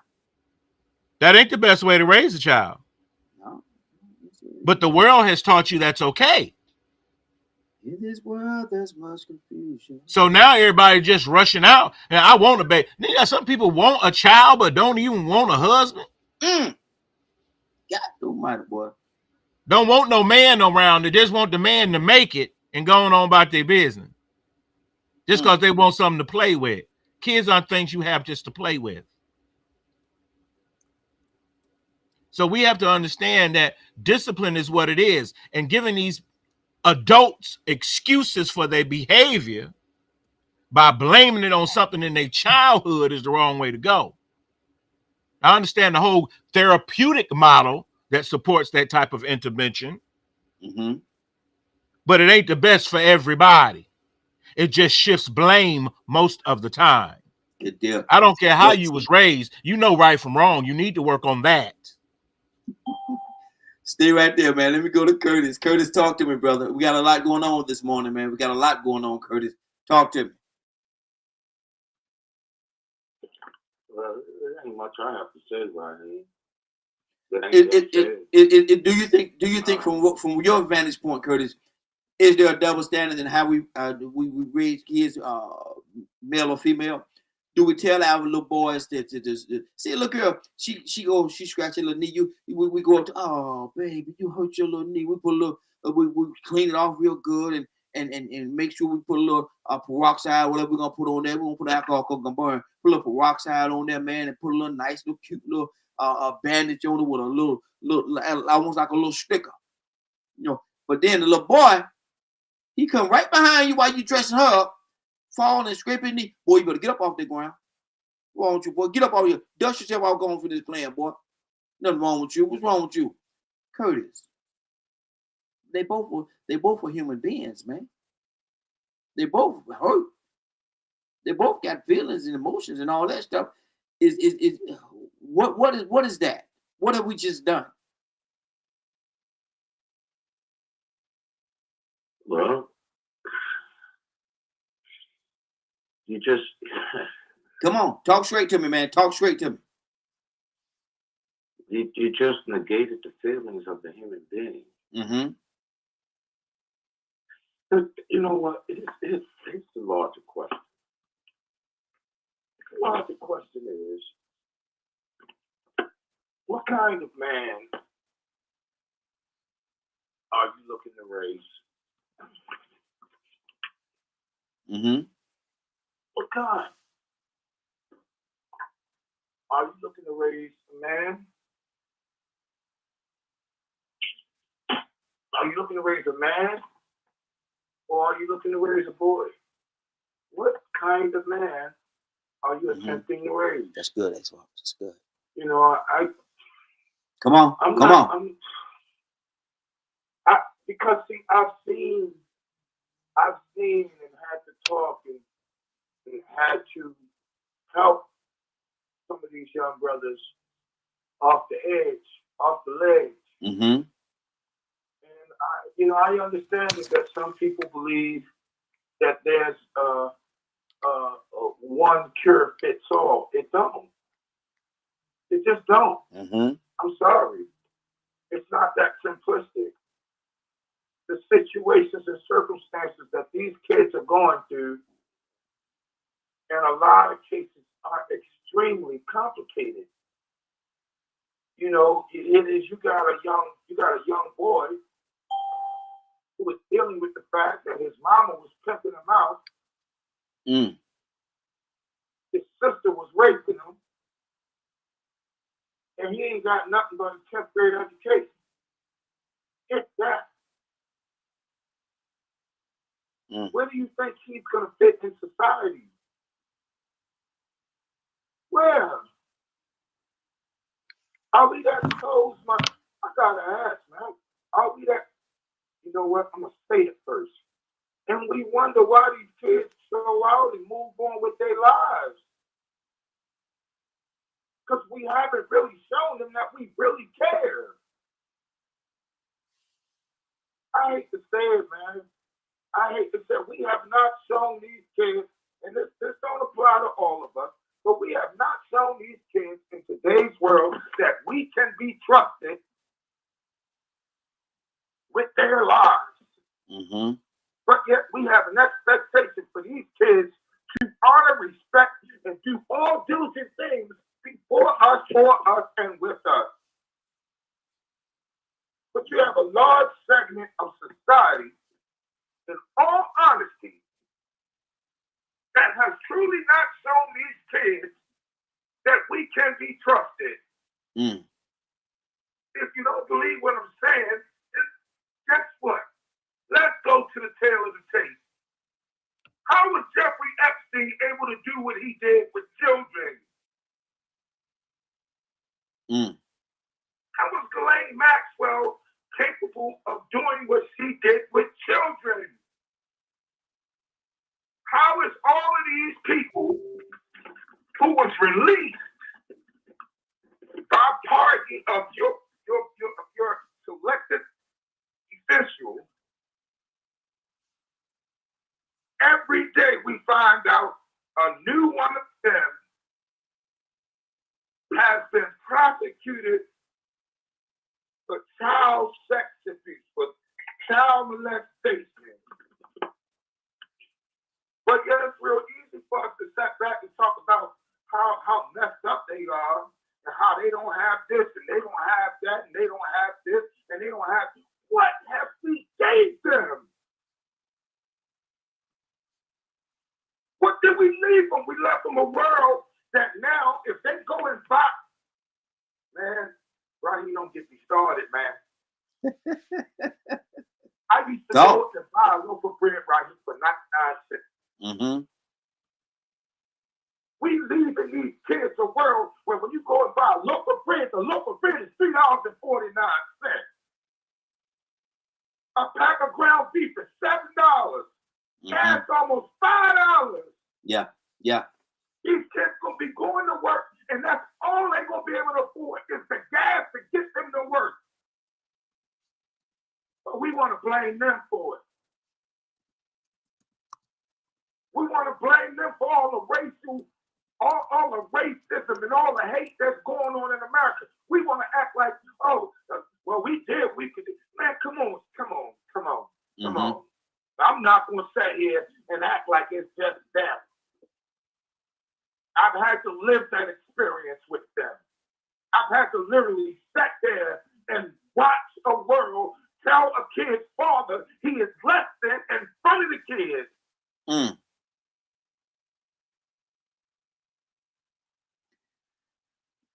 Gas prices. This is down to systems. It's down to systems and understanding how systems operate. There is no easy fix. There is no one size fit all. Because the system of racism operates differently in different cultures and places. The racism you see in Mississippi is different from the racism you see in Maine.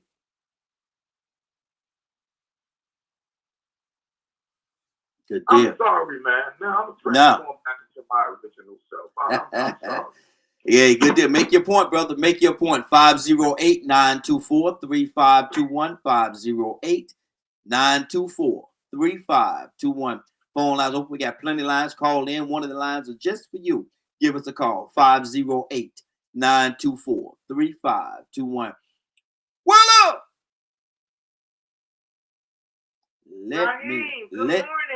Let me say it again. Willow! You hear that voice, don't you, Willow? Raheem, good morning. Good morning. How you doing this morning? Morning glow. That's awesome. It? Uh-oh, you usually say something else. Morning, Frank. Good morning, little sister. Hey, good morning. We talking about, I heard a pastor yesterday, and he was saying that he grew up rough. He had it rough when he was growing up, and he evaluated the lives of his children, and they had it rougher than he did. Not necessarily, when I say that, I'm not necessarily talking about the children, talking about the atmosphere in which they grew up in, the world in which they grew up in. See, they had it rougher. And say that the young people, these babies now, say it's terrible. And he feels sorry for the world that these babies have to grow up in. Do you agree with that, Willow?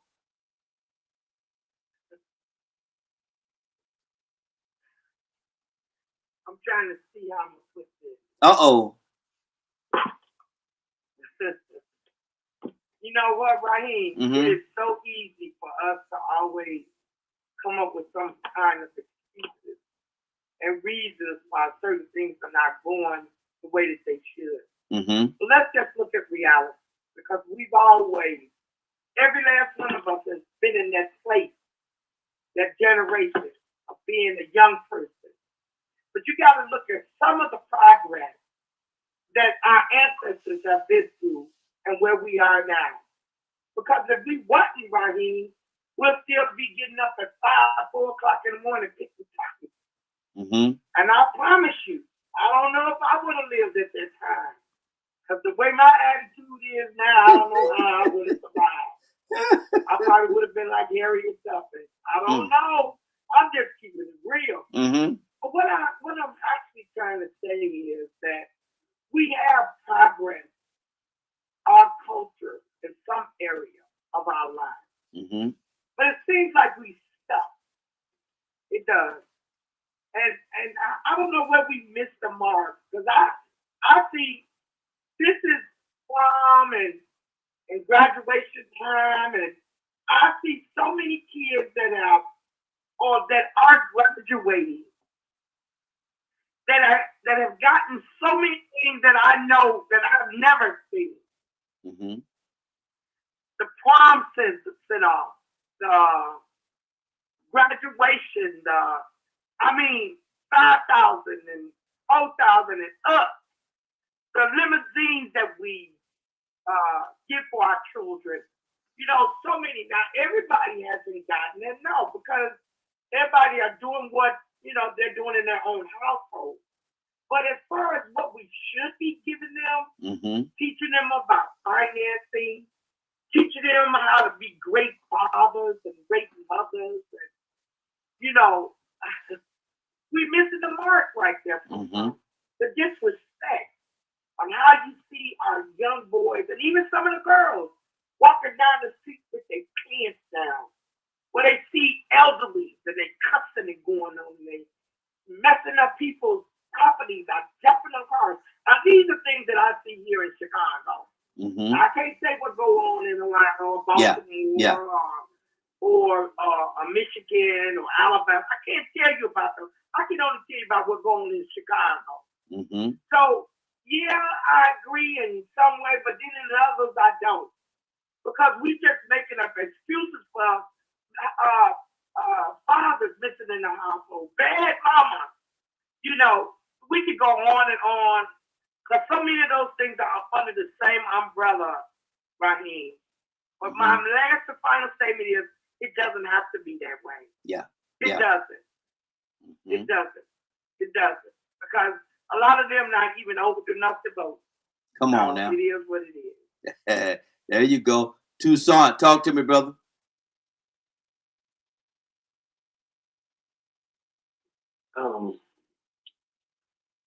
For the record, I have 4 boys, and they do their best to handle their own business. I don't get them out of jail. I don't get them out of the drug house. They're not killers. When I say 2 are not the killers, I say that because they're in the military and they don't go around. They got a uniform just being violent. They're different. One daughter, she don't take no mess from nobody. Period. And she's a daddy's girl. Sure is. But you're not all I promise you. Try. I would suggest that any guy that has, you're a male and you approach it in the wrong way, you got something coming to you. For real. Yeah. I would bet before she called me, she gonna call me and tell me what she did afterwards. You should have. You should. Who's coming? So of course, I address them differently, but they know the world is changing. The world is changing around them, not with them, because they make their own decisions. How they gonna handle what they have in family. Some of them have to conduct. You got a daughter in the military. Yes. Yes. She knows how to have a conversation without crossing the line, because there are some things she can't do or say in a public sense. Really? Automatic. You know how to operate. Yeah. And when they was crying like a baby at 5 and 4, I probably did say, yeah, boy, shut up.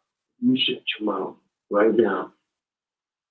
And I would say, I remember one time my son did something, the youngest, and I was going to get him in the way that I get him. And my dad said, don't you touch that boy. I said, what did you say? And I said, my dad respected me. Well, what nerves?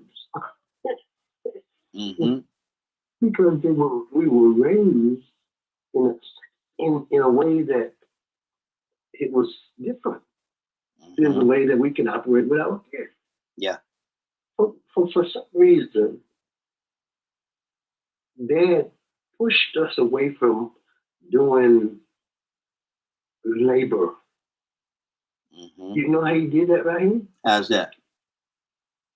When we was coming up, he made us do labor, hard labor, picking potatoes and peas and corn. I don't know where he found them farms at, but we was out there from sun up to sundown as children.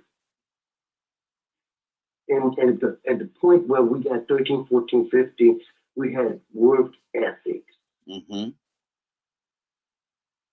So that when we finally got on a job, I got fired from a job because I misunderstood what the guy was saying. Smart mouth. You would think, would you think that I was smart mouth? No, not you. No. But I learned from that. I learned from that. Listen more than you hear. We hear things and we get offended. He told me to get up there and get that number off a piece of material. And what I told him, I said, I ain't climbing like no monkey. Then he told the older man, he said, get that ladder. Get that number off of that material. I wasn't thinking. Yeah. Young and dumb. So I took that example and I transferred it to my children. Listen. And then before you act on something, think it over on how you're going to get it accomplished.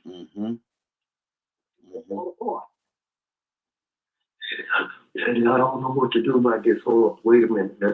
Let's talk about it. Fall apart, because falling apart is not an option. No. We're not doing that.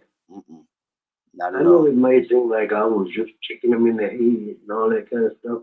No, I didn't beat my kids. You know, I can't stand to see a person yank their kid arm or punch him in the chest or snap upside the head. You know, till they bleed. That don't make no sense. No. That makes absolutely no sense. So when I say you raise a boy to be a boy and a girl to be a girl, they're human. And so you treat them as human. You know how to conduct themselves as the person that they are. Okay, let's go here for real. Good deal. There's something. So you want a boy to be a man and a girl to be a woman. That's thing is for free. There's some things that I may not agree with, even if it would have happened to my child or stuff like that. But even if they were living a lifestyle that I did not agree with, there was a grown person living a lifestyle that I didn't agree with. Yeah. That's good. So I gave them everything that they possibly can filter through as a child, to even though they may come up with, just putting that out there, maybe come up and say, Daddy, I want to introduce you to Johnny. I have to pause in that, and they're grown, so they live their own lifestyle. But at least he's a man. Mm-hmm. Mm-hmm. Wow. And did you hear what I'm trying not to say? Yeah. Yeah. Because sometimes we feel like just because a person is maybe perhaps lesbian, they're not an adult. Mm-hmm. They can still be an adult and not a child operating in a grown person's body. Mm-hmm. Flying all over the place. Don't make no sense. Linda said something that sounds almost like ridiculous, but they got people that really does that. They cry because they have to spend 2 hours at DMV. What happened along the way? How'd you get here? That you bust out in tears in public. Yeah. Yeah. In front of all these people. That you are out of control. Now, you know, a lot of people in here in the doggone DMV. A lot of people here in front of the DMV. And here you go crying for all these people. What's wrong with you? And then my thing that was said, if they're being abused, report the abuser. Yeah. And let the child know that you're being misdirected. Good deal. And Good deal. redirect them. Good deal. Hold on. Stay right there, man. We got to keep this thing moving, man. Let me go to who else I was going to go to. Badger, I ain't heard enough from you in a minute, Badger. What's on your heart, brother? No, accountability plays a large factor. Mm-hmm. Something that shouldn't be ignored. Mm-hmm. Come on, talk to me. So, I mean, everyone's making really good points. Mm-hmm. So it's. Badger, when we see, and I know you got boys. I don't think you don't have a daughter. But if we see our kids crying, little boy and little girl, they both say they're a year apart, 6 and 7, and we see them crying. Do we, at times, kind of navigate our way over to the little girl first and make sure that she's okay? And is our approach the same when we go to our little boys? I don't think so. Mm-hmm. Not at least from observations. Yeah. Yeah. But that's complicated. Mm-hmm. Because some of us are very aware of what does yes mean? How, I want to say, messed up our society we go to the girl is. First, doesn't mean that we deal with the situation the same. If that makes sense. Mm-hmm. Go ahead. Because our society is our society is pretty messed up. Mm-hmm. Like, it's just be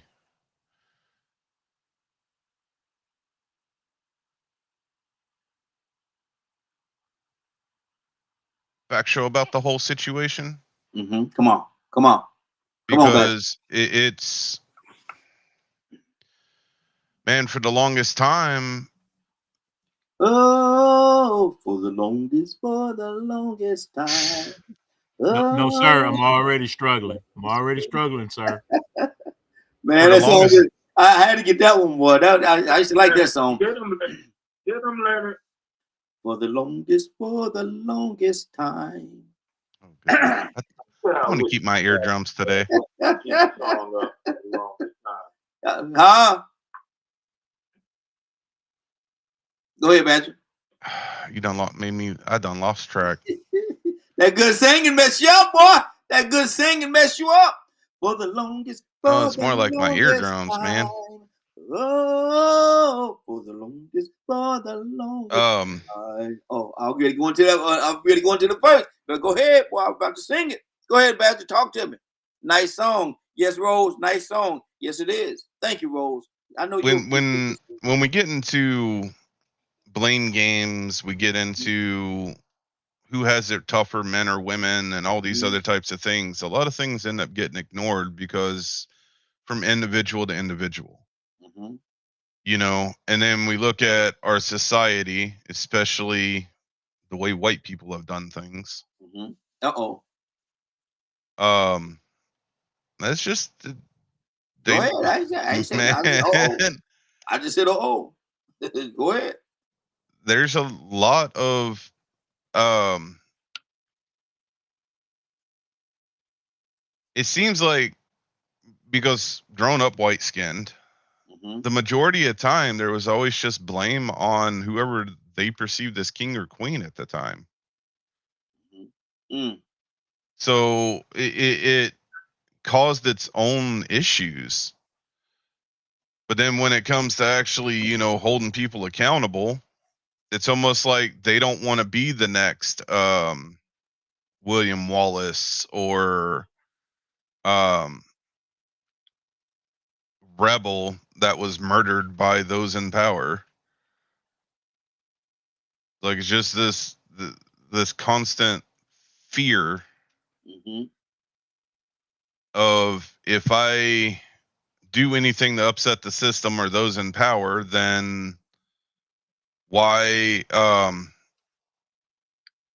you know, something could happen to me or my family. So it keeps a lot of them from doing anything, it seems. And I've seen it predominantly more in white people just through my experiences. It seems like majority of them likes to relish in the idea that it's somebody else's fault, be it for race or religion or whatever the case may be, because their mirrors are broken. Mhm. They ain't replaced those mirrors that, you know, really tell them the truth. They want those mirrors with illusions so that way they don't have to be accountable because somehow throughout history, white people have forgotten what accountability is. Mm. Um, here, let me do this real quick. And I'm a white person saying that. Yeah, and that's why I didn't say it because that's why if somebody else would have said it, I thought like, well, hold on now. But nah, but go ahead. and now we got white people going, oops, we made a mistake. Let's go, you know, to the other radical side. And what is that guy's name? Um, that one doctor that came out in the 90s that like reversed everything about, you know, how evil spankings are and all kinds of stuff like that. Spock or whatever it is. Um, and then what? How many years later, the guy came out and went, "Yeah, my book was a horrible idea." Mhm. You know, so it's oh man, they said eggs were bad for so long, and then come to find out it wasn't true. But there was no accountability for it. It's just like, whoopsie, I made a mistake. That's it. Mhm. I didn't do enough research. Da da da da. And most of the time, it's a white guy. And white people are the worst about treatment to women. So that's the facts of the matter. We Mhm. really want to know why society is as jacked up as it is. It's because we've let a bunch of greedy white human beings run crap into the ground. Mm. Cassandra, you want to say something to that? Cassandra Alexander Green, you there? I know, I know. Come on. uh, Just to be No, okay. clear, I can't say anything. I'm trying to be nice today. Sing with me, Cassandra. For the I'm longest, gonna for be the nice today. longest time. Oh, for the Yeah. longest, for the Oh no, longest don't sing time. Wayne. What are you trying to say, Don't sing. Cassandra? I'll totally Mom. lose my concentration. No, you know, I'm in such a jacked up place right now because of all that's happening. I'm not good to answer any questions that have to do with those people. Like Mhm. they say, you people, Yeah. I can't. I just Mhm. can't because it's not going to be good. It's just not going to be good because I see what is happening and it is absolutely disgusting. And I still think that Mhm. our people don't realize how detrimental what is Yeah. Yeah. happening really is. I mean, I Mhm. think people are like they don't realize what is happening right now. Mhm. And that Exactly. disturbs me. I'm talking Black people. Yeah. I think Badger realizes more as a white guy what is happening to us than Mhm. we do, than most of us do. And it's sad and it's pitiful Mhm. and it's painful because it is going to affect you, your children, and your grandchildren and your great grandchildren if we do not do something. So let me Hey, be Jessica. quiet because It's a lot. I'm done. It's a lot. It's a whole lot. Frank, talk to me, brother. Dr. Cook, come to you next.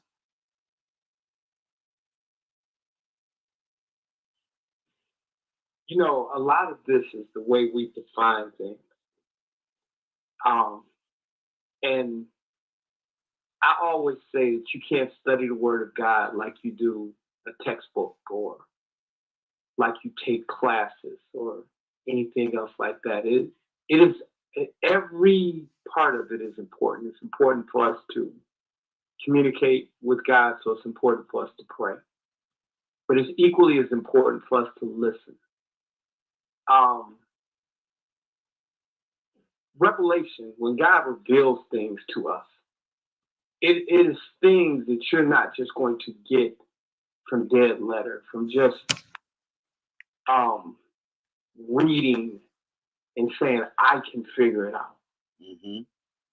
It's going to be that interaction between you, God, and the Holy Ghost that are going to begin to unlock things and to let you understand. Because even as you read, there's different words that don't even translate over to English. So if you are not versed in the Greek and the Hebrew, there's so many things that you think that, oh, I know what that means. I know what adore means. I know what different words mean. But what was the time? Who was he talking to? What was the point that he was making? What was going on? All of that is involved, line upon line, precept upon precept. So why do I bring this up? I bring this up because when we start talking about a couple of things, and I don't want to lose my train of thought because when we talked about it takes a village, when we look at the Webster and the definition of village, it's just a small community. That's the definition of it. It is a very small community. It has nothing to do with how the people of that village think. It really talks about the geographics and the size of it. And to me, as I begin to look at even the Webster definition, to me, it shows the closeness of that small community. But when we begin to look at it from the heart of the believer, we understand that God is telling us that it's not just about the you and yours, that he's giving you more than what Frank has for his kids, that you can be more than that you should be mentoring other people. When we look at love thy neighbor, it's not the person that is to the right or to the left of you or across the street. It's bigger than that, but God has to reveal that to you and you have to accept that. And I'm going to say this and I'm going to shut up and listen right here. When we begin to talk about raising men, the challenges that we face is our definition of a man. I love the word that Leonard used. He said discipline. Coming from a martial arts background, the discipline teaches us things that go against the common norms. It teaches you that you don't have to lash out, that you don't have to fight. But when we flawed men who grew up with lies, begin to talk about raising men, it almost sounds like you're talking about raising an animal. Mm. That's a lie. They had men in these different cities that were taking their young boys and fighting them in the name of making them tough and raising men. No, you're raising criminals. Mm. There's no discipline to that. Wow. I'm Wow. done. Good. Dr. Cook, talk to me, sis.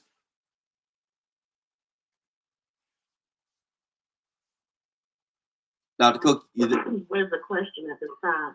well, just kind of flowing with where we are. No particular question. We still talking about, the situation that the kids were in, and what have we left them? Where have we left them?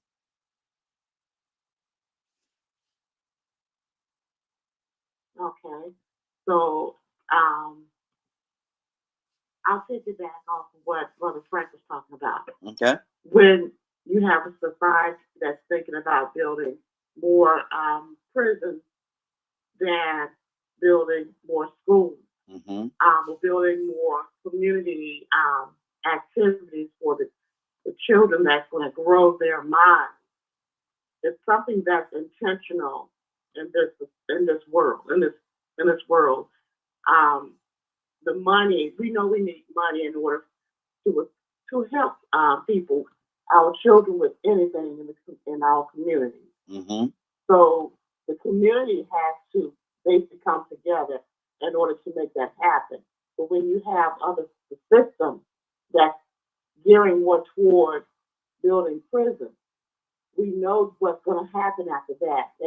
They're creating or changing laws to force our young boys and girls into that system. So when things are done that's intentional, we as a people have started looking at what's going on and developing the strategies or ways to keep our children from going in that direction. Now, the thing is, will some of the children listen? Some of them will, some of them won't. So I know we were just the 20-year-old that came from a nice home, came from a nice neighborhood, that ended up being sentenced to life for killing someone. And his family did not teach him to do any of those things. We have to basically make sure that we are in constant communication with our children to make sure their heads are, to see where their thinking is. But some things are done by design, some things are intentional, but we have to stay in our children's lives and talk to them, see where they are, making sure that they are not getting around with people that does not mean them any good. But a lot of things are intentional, so we got to basically look at that too, as far as prison systems. We don't want our children to go into that system, because a lot of us know how it really is. Yes. In there, if you work in one. So we just got to talk to our children more, make sure that they are where they should be mentally, where they should be, or assist them spiritually, making sure that they're in the Word. So that's something that I wanted to add, but I really didn't have much to say, just so what piggybacking off of what Brother Frank just stated. I yield. Good deal. Good deal. Voila!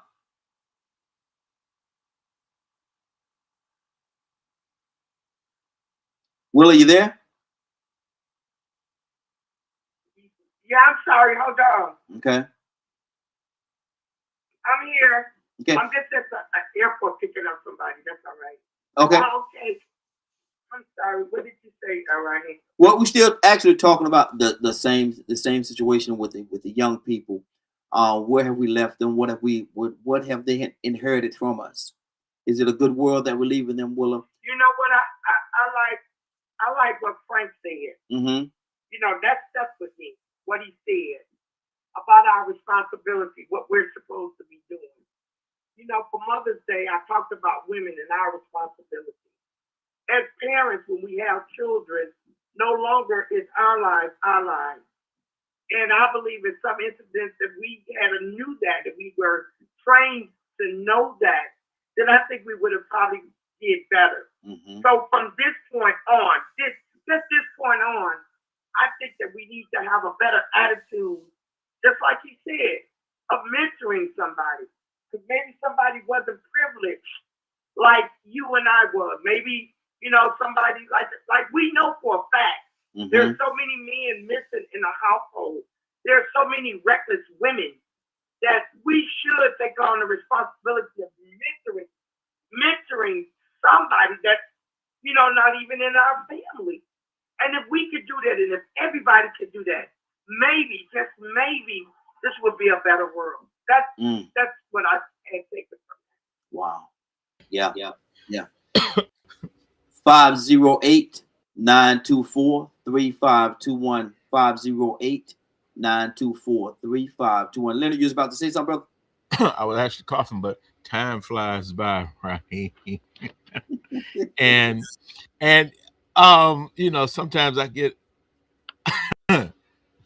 excuse me, a bit thrown a bit. Mm-hmm. This world don't belong to you. You know, you said the world we live. This ain't my world. Mm-hmm. I don't own this world. You're supposed to raise your children in the fear and admonition of the Lord, your Lord and Savior. Now, if you don't have religion, we have norms in society. Y'all spoke about a lot of extreme issues, right? Mm-hmm. But when you talk about, like, I think you started off at the top where there was a preacher talking about the issues. Yes. And about this world and how his kids got it so hard. I want to go back to why your kids got it so hard. Well, see, and that was the point I made earlier, Leonard. It's not, he wasn't necessarily talking about his children in his household. He was talking about as a whole. Okay. I just wanted to make sure, because what we keep missing here is kids don't have themselves. They don't. You're supposed to parent them.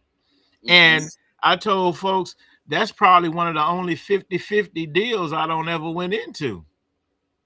I usually don't care for 50-50. I like 70-30, around that way in my favor. 80-20. Mm-hmm. You heard the 80-20 rule before? You know, so we have to look at it from a completely different perspective, and everybody want to look at it as if they own their knees. And Christian households should be raising children with a different perspective. And it's not that you bend and bow to what the world is doing. Mm-hmm. We didn't have a whole lot or anything of that nature.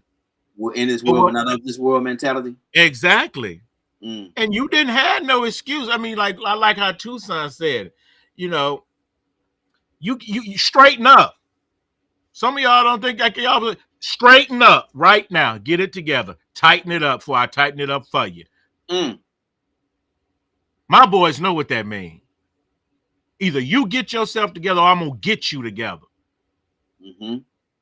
You have to present to your kids. This is the problem. Many of you have presented weak examples to your children. Many of you have so many failures in your life that one, you have to understand, when are you going to do better? Mm-hmm. That child only going to be with you so long. They're only going to listen to you for so long.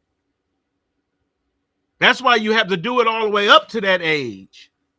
Like I told my son, you know, I'm having issues with, but he's 18 and the way he thinks or what have you. And for lack of a better word, and I know people listen all over the world, but I tell me, it don't take no work to be no nigga.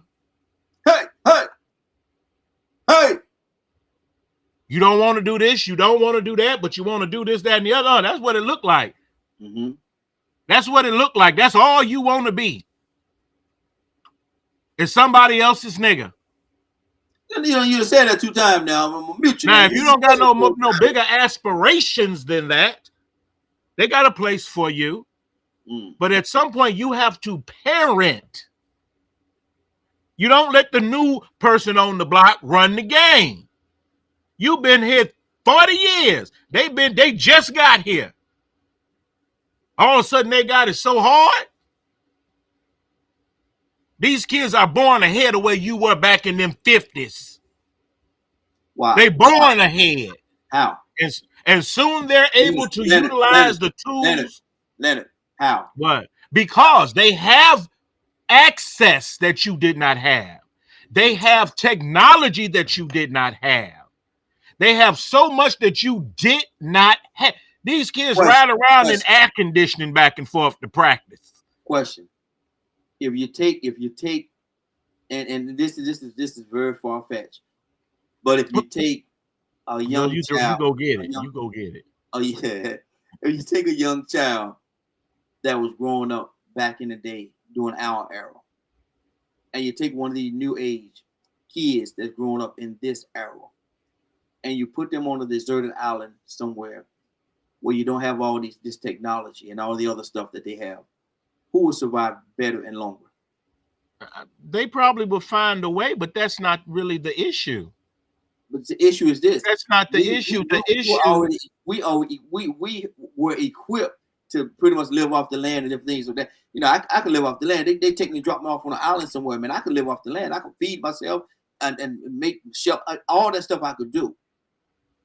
I don't know if the young kids will be able to do that stuff, Leonard. They'll find a way. They better.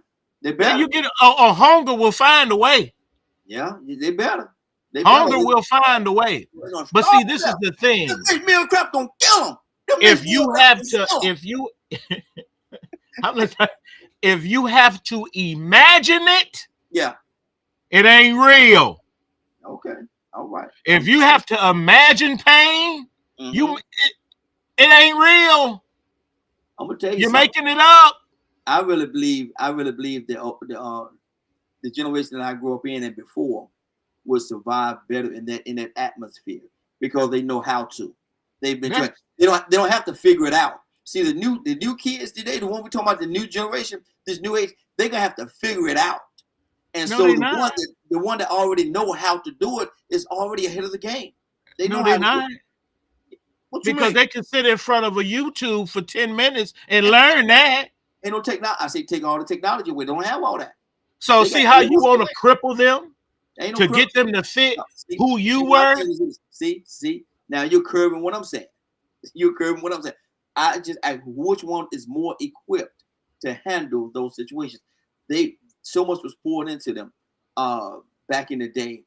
It's not being poured into, and that's why that's how we got to where we said drop the ball, because they should be equipped. They should know these things, but we stopped teaching it. You wasn't prepared for everything. I was better prepared than these kids today. That's your opinion. That's what I know. And this notion that these kids are so bad off, you need to lose that as well. I never said they was bad off. I said they're not equipped. Kids who are bad off come from bad off situations, and still then they have an opportunity, if they continue to live, to be better. Hey, somebody said in the post there on Biggle, they said this new generation, they would die. Well, then that's their fate then. If you believe that, that's their fate. But you know what hasn't changed? God still holds us responsible. Yeah. To learn. He holds us responsible. So I don't know what you were doing back then where God's rules weren't the same as they are now. I'm gonna tell you something, Leonard. And we got to move on. I'm gonna bring Rico into the conversation. But I'm gonna tell you something. The way that I was raised, and ain't nothing special about me. I'm just Raheem. That's all I am. But my thing is right here. My grandparents, my uncles and stuff, they taught me how to live off the land. They taught me how to go fishing. They taught me how to build fire. They taught me how to do all these different things that the young folk these days, they don't know, Leonard. They don't know, man. But what you're talking about can be learned in 5 minutes. 5 minutes? Yes. If you're a little bit slow, I'll give you 15. If you're slow, I'll give you 15. I look at, I'll give you 30 and you still ain't gonna get it. I ain't never been to school to fix washers and look, I ain't never been to school to fix washers and dryers and everything. But if I sit there and watch that YouTube video 10 minutes, I don't went in there and fix that dryer. See, again, you just like this, like Sandra said, there will be what wiser and weaker or something like that. She said, you don't have to if that sound like go out, man, and all this technology. It sounds like they will be more wicked. If that satellite go out and all this technology, you don't have YouTube and all that stuff, man, how you gonna survive? Right. Ain't nobody got it. My fault. Ain't nobody got it. Like my mother used to say, if you got 25 kids in the classroom and 24 get it, who got the problem? See, my thing is this right here though. If the satellite go out, you know, I know how to live off the land, Leonard. You don't been fishing with me before. I feed your fish. But who cares? If when you get the Miss Meal crap get to kicking in on you and you hungry, you go. But that's your situation. I promise you gonna care. The Miss Meal cramp get to your stomach get the. But that's your situation. Take it towards your back. You gonna be the one to care. You gonna be the one to care. But that's your situation. It's not a lot of people think in terms of the extreme. You got a biscuit. You got. Even now with hunger, for instance. Yeah, it's not that there is no food. It's just you don't know where it's at. You got to match people with the access, like we talked about food banks and stuff like that of that nature. Knowing is not that difficult. But Leonard, if you look at Leonard, we gotta keep it moving. Hold on, brother. Hold on, we gotta keep it moving. I'm just being silly with you, man.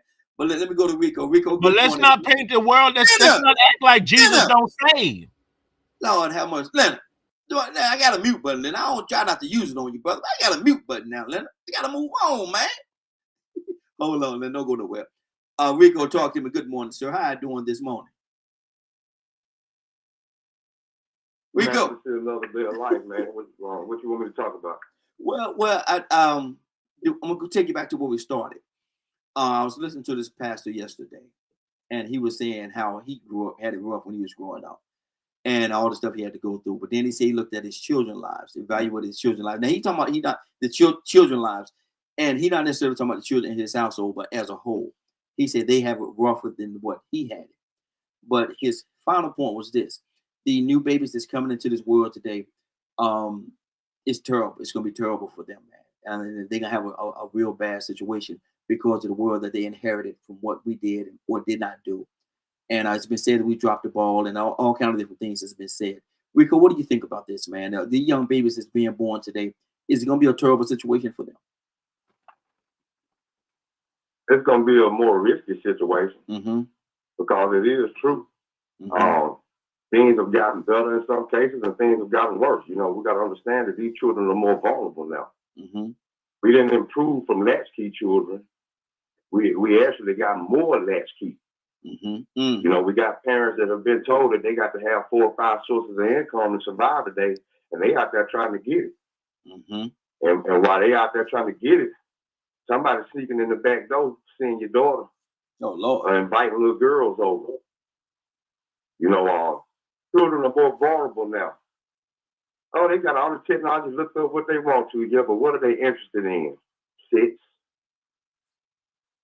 Oh man, we were interested in sex when we were young too, but we didn't have the access to the material of things that didn't exist for us to be able to see it as younger. They're seeing it now.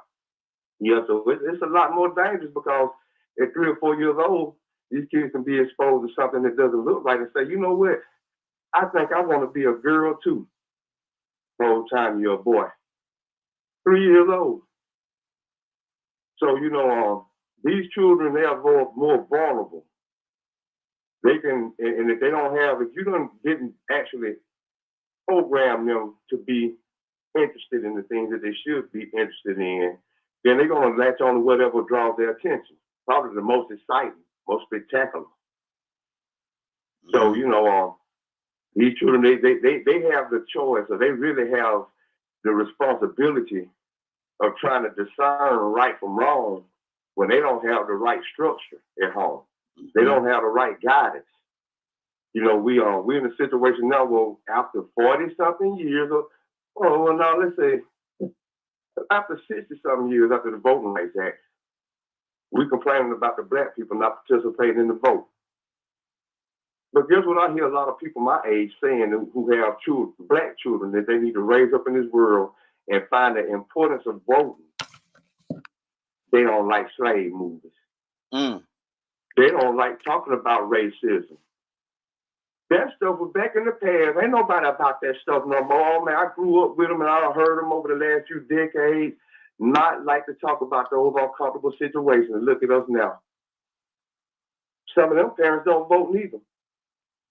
I hear people say, man, we need to start having conversations in the barber shops and this and the beauty salons. Do you know how many of those people who are successful financially telling folks that they don't have to go to college? Look at me. Your vote will waste of time. And then these people can be doing so good, they can be so successful financially that the fools in there listening, yeah, you're right. Yeah, you're right. You said something then. No, you're not right. But that's what you know, we in a community where we think that because you got money, you must know something. So you take that into account. Take into account that how many parents, black parents, say that they don't like talking about slavery. What are the odds that they actually showed them roots? Talk to them about Emmett Till or Medgar Evers. Talk to them about Fannie Lou Hamer, about Reconstruction, or why it's important for them to vote. If they didn't have a vote, how they still be drinking out of colored water fountains right now. Ask me or tell me how these children are supposed to discern and know better when their parents don't have time or have the motivation to even have those conversations to teach them what they should know as black children. We're not begging people to vote right now for no reason. There's a reason, not an excuse. There is a reason why we are saying y'all need to show up to vote. We shouldn't even have to have this conversation about people voting. But somebody dropped the ball. And so the people that we need to vote right now, they ain't interested in it. So now when you got that search box and you give that kid that search box to go and look on the internet and they can look up some scientific equations, some math equations, or some WWE, or some brawling in the hood, they're going to choose brawling in the hood. Because that dopamine and that adrenaline rush will come a lot quicker than for sitting up there looking at some boring mathematic equations. Well, you know, how about looking at how to grow some food, or how to cook this dish? Well, you a latchkey child. You grew up on Popeyes and McDonald's. Problem solved. I got the money to pay for that. So now you're not self-sufficient. You're not understanding why it's important for you to be able to produce food for yourself if it ever came a time for you to do it. These children are unprepared. And they're vulnerable to what they really need to succeed because they don't have the right value system in place and the structure has been corrupted by the lifestyle that has been forced on us and the exposure that these children have access to. That some parents don't have the ability to supervise. Exactly. Let me see. We got a few minutes left before we get out of here. Anybody else got anything they want to say before we start going into our closing? Anybody got anything they want to say? The floor is open. Anybody?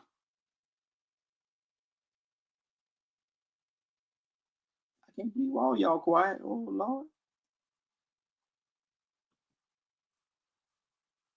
Yeah, we got 9 minutes left. You telling me nobody got?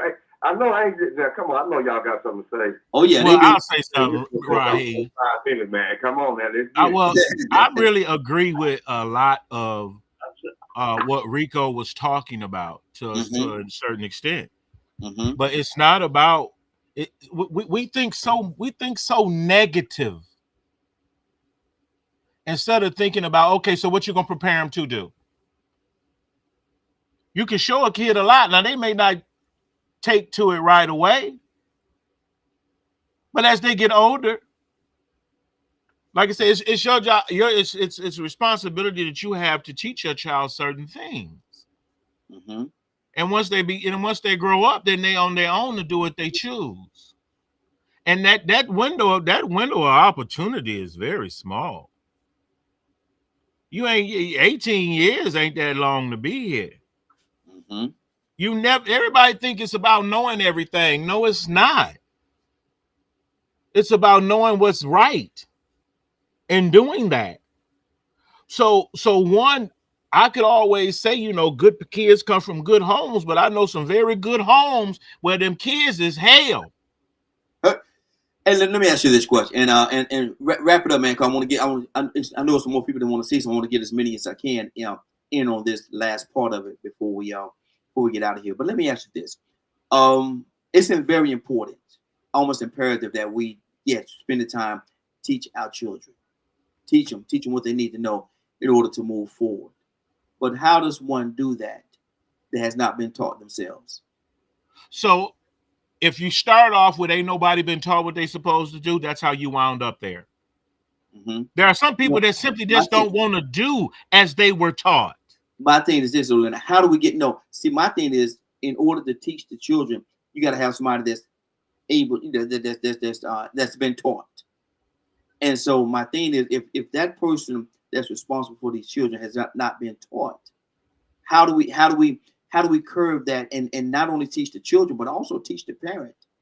This is what needs to move. This is what you need to moving forward. This is what you need to do. This is what you need to learn. This is what you need to know to make sure that your child stay on this path. Because you could teach the children. My wife, being an educator, she said a lot of times, and I don't know if she want me to talk about this, but I'm gonna say it. I hope she don't get on me too bad. But she said Monday is always the worst part of the week. Monday is always the worst part of the week because she had to undo everything that's been. She poured stuff into them the week, and then Friday they go home and go home in certain environments or whatever, and it's everything that she's poured into them. And Cassandra could probably speak on this too. It's been erased away, and then she got to start all over Monday morning, all over again. So how do you negate that? Well, I think we look at it and compare it to an adult's Monday morning. Mm-hmm. It's rough for a lot of people Monday. You know why? Because they've been relaxing the weekend usually. They don't want to go back to work usually. They don't want to have to conform usually because they've taken off. When they were off, they enjoyed themselves when they're off. So now it's time to go back to work. You have to do some work eventually. But see, Leonard, I think you're negating. I think you're navigating around my question and not really answering the question that I'm asking you. But go ahead, brother.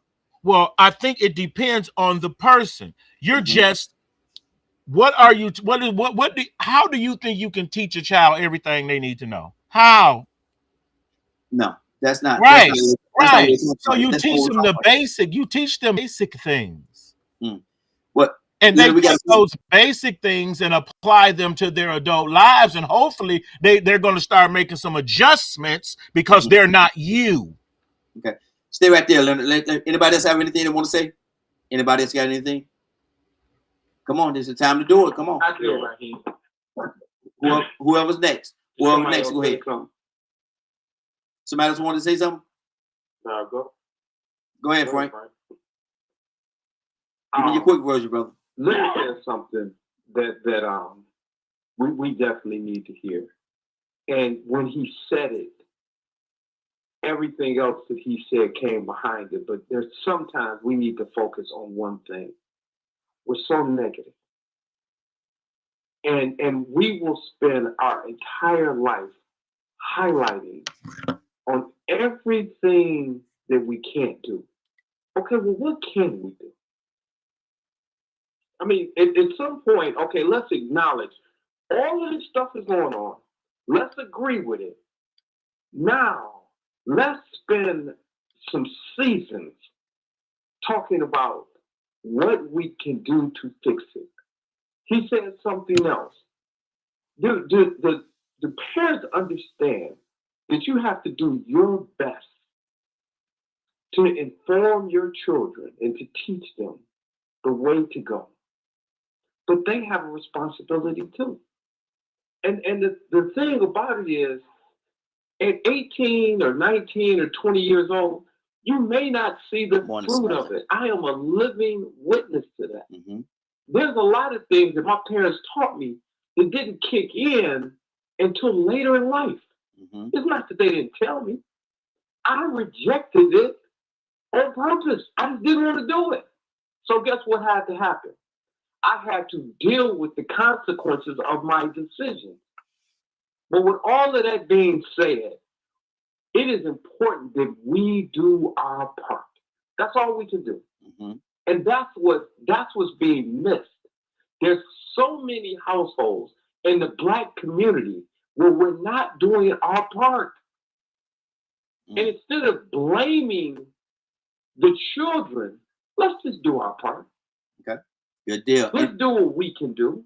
Absolutely, absolutely. Anybody else? I'm trying to get as many as I can before we get out of here. Anybody else have anything they'd like to say? Add, comment? Curtis, you was about to say something? Yeah, I think the brothers are not only on the right street, they riding in the same lane, in the same car. It's real easy. It's real easy to point out what they not doing, thinking that we're trying to teach them a lesson or make them aware of the need for them to step up and do. But we got to be very, very careful, because all at the same time, you may be demoralizing what has been done. You understand? And see, one of the things specifically about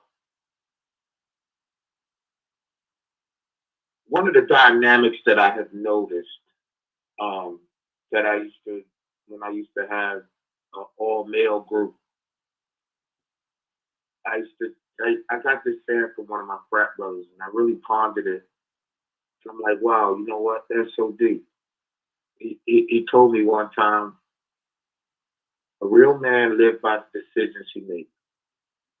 No matter good or bad, you gotta live by them. You gotta live with them, right? And what I've noticed is, in my time before retirement, that we have created a collection of people, young folk and old folk, who are scared to make decisions. And they're not scared to make the decision. They're scared to make a decision that they failed, that they made this decision and it didn't work. So they realistically scared of failure. Wow. But aren't we all, though, Curtis? Yeah, Truth of the matter, aren't we all, though, afraid of failure? That's for you to say. I'm not scared to fail. I haven't failed enough in my lifetime to know what it feels like. But it's not a comfortable place. So, no, it's not a comfortable place. You're right. It's not a comfortable place. But once you do, and you start to gain understanding of the process of failure, then it doesn't become. It's not a fear tactic. Like we keep giving these generations new boogeymen to look out for. Oh, you gotta watch. Oh, you gotta watch that. And it's like, well, my God, can I just take the information that you taught me and live with it? I'm just saying. I've literally watched where I like that, Kurt. Our younger population are really they're scared to make the decisions, and then they're even more scared of what's going to be the result. Okay, good. Wrap it up. Decisions don't work. Yeah, exactly. That's good. Anybody else have anything else they want to say before we get out of here? Look, I'm dealing with that right now, Kurt, and I'm 55. Lord Jesus. Rico, you were about to say something? Yeah, I feel like there's a pro and a con to everything. And I've lived by that motto since I was young. And so now we are in a condition as human beings where some of the things that we feel like benefit us, it's all See you good. later. Take care. If it makes dollars, it makes sense. That type of mindset. So now we live in a society where things are more convenient. And to a certain extent, convenience makes more sense. So I mentioned the latchkey children. There's one son who's growing up on Popeyes and McDonald's, raised by parents that don't like to talk about slavery because of how they feel. Now, these children have to come into this world thinking that convenience is a pro. But the current to that convenience is the fact that even though you're fulfilling your appetite very quickly, what if you had to go ahead and start cooking it yourself? Look at the negatives of us not sitting at the dinner table eating every day. Well, the convenience of a microwave sort of contributed to the fact that the families don't sit down and eat every day. So it's not that we'd have been a pro and a con of everything. My ambition is I always try to get as much pro or positive out of it. Therefore, you have to make a point to pay attention to the negative. So we got to accept our accountability and responsibility for what we did in teaching convenience and the logic and the sense behind convenience, but what was lost behind that. What was lost is sometimes you don't realize that you got to be patient and you got to work hard to get that reward. You got to put some time and effort into it. You got to be resilient. But if you want everything quick, just call Popeyes. Hit Domino's. Yeah. Hit them buttons on that microwave. You ain't got to be home by a certain time to eat. I'm going to take that responsibility for you because you can just warm it up when you get home. I'm pretty sure a lot of parents are responsible for that, but they thought they were doing a good thing buying that microwave. They didn't realize what they were taking away from that household. So it's a pro and a con of everything. Exactly. And when you think that pro is so great, but somebody finds out that there's a negative effect from it, it might be hard to accept that. And then you'll start saying, why we gotta be so negative? Everything is so negative. Yeah. Well, do you think the positive is going to continue to grow if that negative still exists? And people don't even realize that they're contributing to the problem? More and more people feeding their children and raising them off of Popeyes, McDonald's, and Pizza Hut. Yeah. Yeah. But we talk about unhealthy and obese children. You get what I'm saying? We play a big part of that. And it's hard for some people to accept accountability because if it makes dollars, it makes sense. And maybe you just hate because you can't afford to go out and buy Papa Do's. I don't mind buying my children Papa Do's. They're going to eat what I eat. So you're going to go and spend a whole lot of extra money for the name of the building that you're eating out of, but these children don't even grow a bean. Exactly. Raheem, we're not going to disrespect that $5 3-piece box at Popeyes like that. We're not going to do that. Raheem, we're not going to disrespect that 3-piece box with that biscuit for $5. That's a hell of a deal. Hell of a deal. Got 3 whole pieces of chicken and a biscuit. $5. Stay away from that Popeyes, y'all.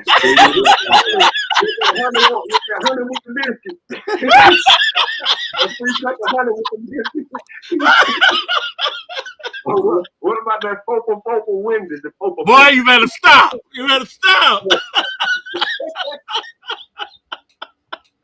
On that note, y'all. On that note, listen. On that note, anybody else got anything they want to say? What up? We're at the airport. Willie, you all right? No, I'm okay now, Raheem. Yes, ma'am. You know, real quick, Rico made some great points. And no matter, because all children are different. Everybody ain't the same. Everybody got different personalities, do things differently at different speeds. But if you give them some key points, don't stop. Be persistent. No matter what it is, don't allow your dreams to die. It's just certain words that we can mentor children, and no matter how they're customized, they can take those keywords and become whatever their purpose is or what they want to do in life. Amen. It doesn't matter. Everybody's not built the same. Yeah. But if we give them those key elements, never stop, keep going, keep pushing, then they'll get to a place where they need to be right. Yes. Yes, ma'am. That's good. Thank you, preacher. Thank you. Lord Jesus. Tucson, you'll get this on your way home.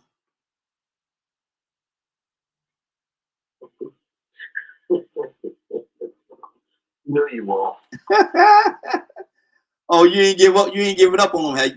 Don't give up on them, Tucson. Don't give up on them, brother. They need you, man. Don't give up on them.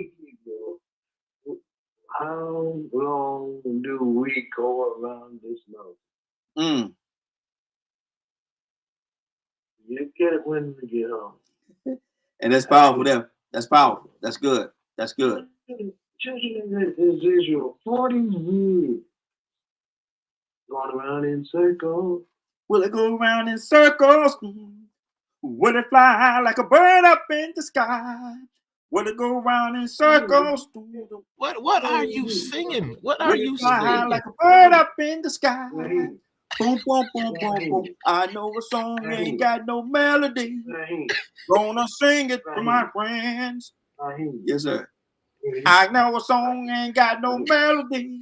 Yes, sir. Yes, sir. I'm gonna sing it for my friends. You know if Will it go around in circles? Yes, sir. Yes, sir. Will it fly? Huh?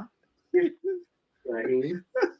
know if you hold your finger, your pointed finger, and your thumb over your nose, not now, Huh? Show me. Show me. Show me. Singing. I ain't never heard a person sing through their nose. You said it sound good. You said it sound good. No, he did not. Yeah, you sing it through your nose. Let me hear it, Tucson. Let me hear it, Tucson. Give me some. Will it fly high like a bird up in the sky? I know a song ain't got no melody. Rico! Whatever you call it. I'm gonna sing it to my friends. God almighty. Y'all heard that note? That treble? Y'all heard that treble? Oh my goodness, you are hilarious, man. I just figured it out. Oh Lord. Oh Lord. Raheem grew up in that era of the latchkey children. And his people were coming to fall. Seriously, Raheem, I forgot to mention to people, Hebrews 6:10. God is not unjust. He will not forget your work and the love you have shown him as you have helped his people and continue to help them. Willa gave such a great positive message. And I was waiting to hear the contrast between what are you believers teaching your children? What? You can't tell them on one hand everything else going to hell and then be committed to the gospel of Jesus Christ. You got to stop that. We're going to talk about that Wednesday. But right now I got to go to Cassandra. Cassandra Alexander Green. You there? Cassandra? Hot topic of the day. Somebody got a conversation going on. Somebody's talking. Trying to figure out who that is. Somebody's talking, man. Hey, mute your line. There you go. So they had a whole little conversation going on back there. Okay, so our hot topic for today comes out of Louisiana, and it is the fact that the governor of Louisiana closed down an office that a black man had been elected to. He completely eliminated. The man won, and he eliminated the office completely. Wow. So somebody needs to explain how some of this stuff. I mean, it's not racist. It's not racist. It so happened that the man that he closed the office. How do you even shut down an office after somebody has been duly elected to that office? That sounds it sounds racist to me. That's still like, yeah. So I'm just saying, we have all of these states, these southern states, doing the crazy stuff, and we think that there's not a problem. Yeah. Houston, we have a problem. Absolutely. Absolutely. And what we need in order for these problems we need, well, we need a word of the day. Got to have a word of the day, Willa. No matter what, Raheem, Absolutely. just keep the Lord with you and never stop praying. That's the word of the day. Good deal. Good deal. Now, Cassandra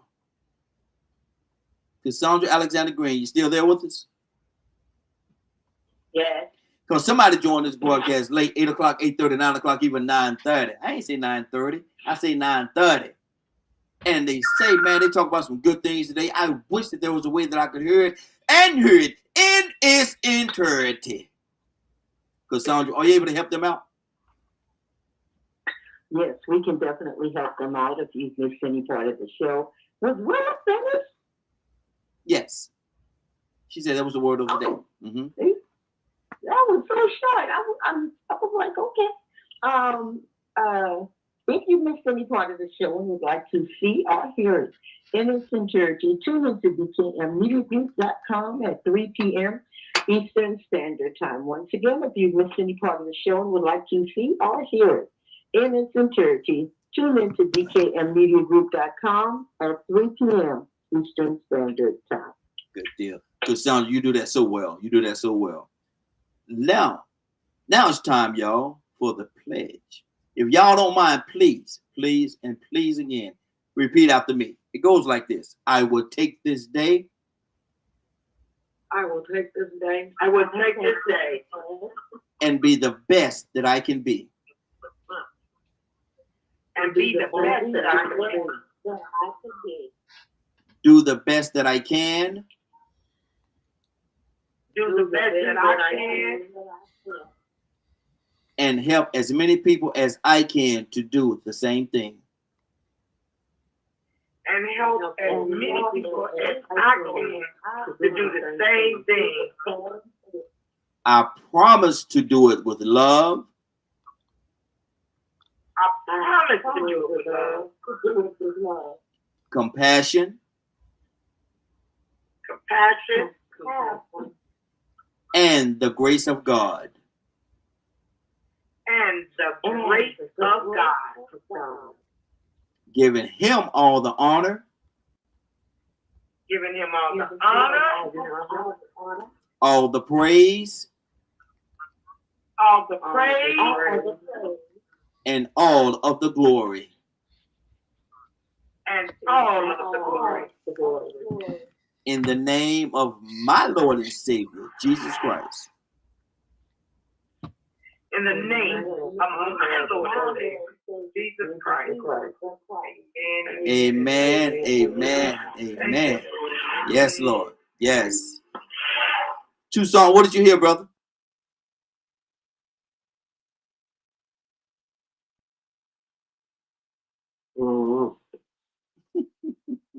I thought I heard somebody, Milli Vanilli. What's that person's name, Milli Vanilli? Milli Vanilli. How you going Milli Vanilli, the pledge? Lord,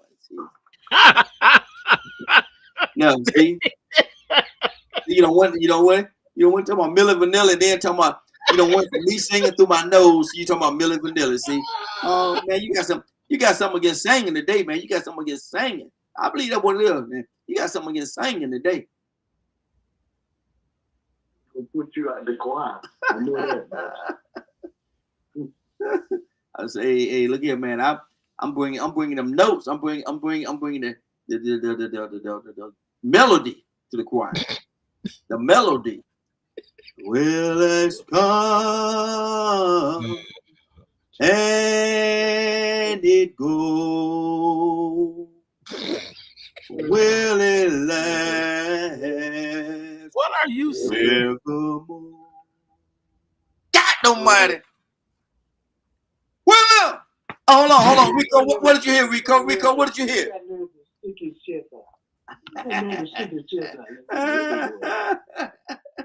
Rico, what did you hear, brother? Come on, Raheem. Hold on. Well, I got to go to Rico. Rico, what did you hear, brother? It was all good today, man. It was all good. I know Willa ready to go, so Yes, you ready? Ready to hear. Well, let's get it. Willa! Let me say it again. Raheem, Willa! Are you ready? Raheem, Yes, ma'am. Raheem, Yes. I'm ready. Come on, Raheem. Let's go.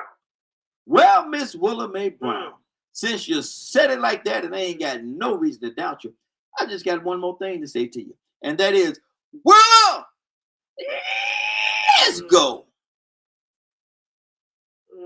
Father God in heaven. Father, we thank you. Father, first we thank you for the laughter, the joy that you give us each and every day. Father, we thank you so much for waking us up this morning, allowing us to get up to a new day. Father, we thank you for the sunshine, the moon, the food, the shelter. There are so many things that you add to our lives, Lord, that we don't even have time enough just to say thank you. Father, you are so. But today somebody might be feeling in a place where they feel that they're so full.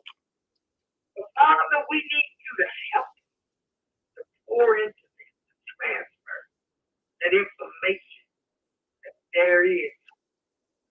Father, keep pouring your word in us.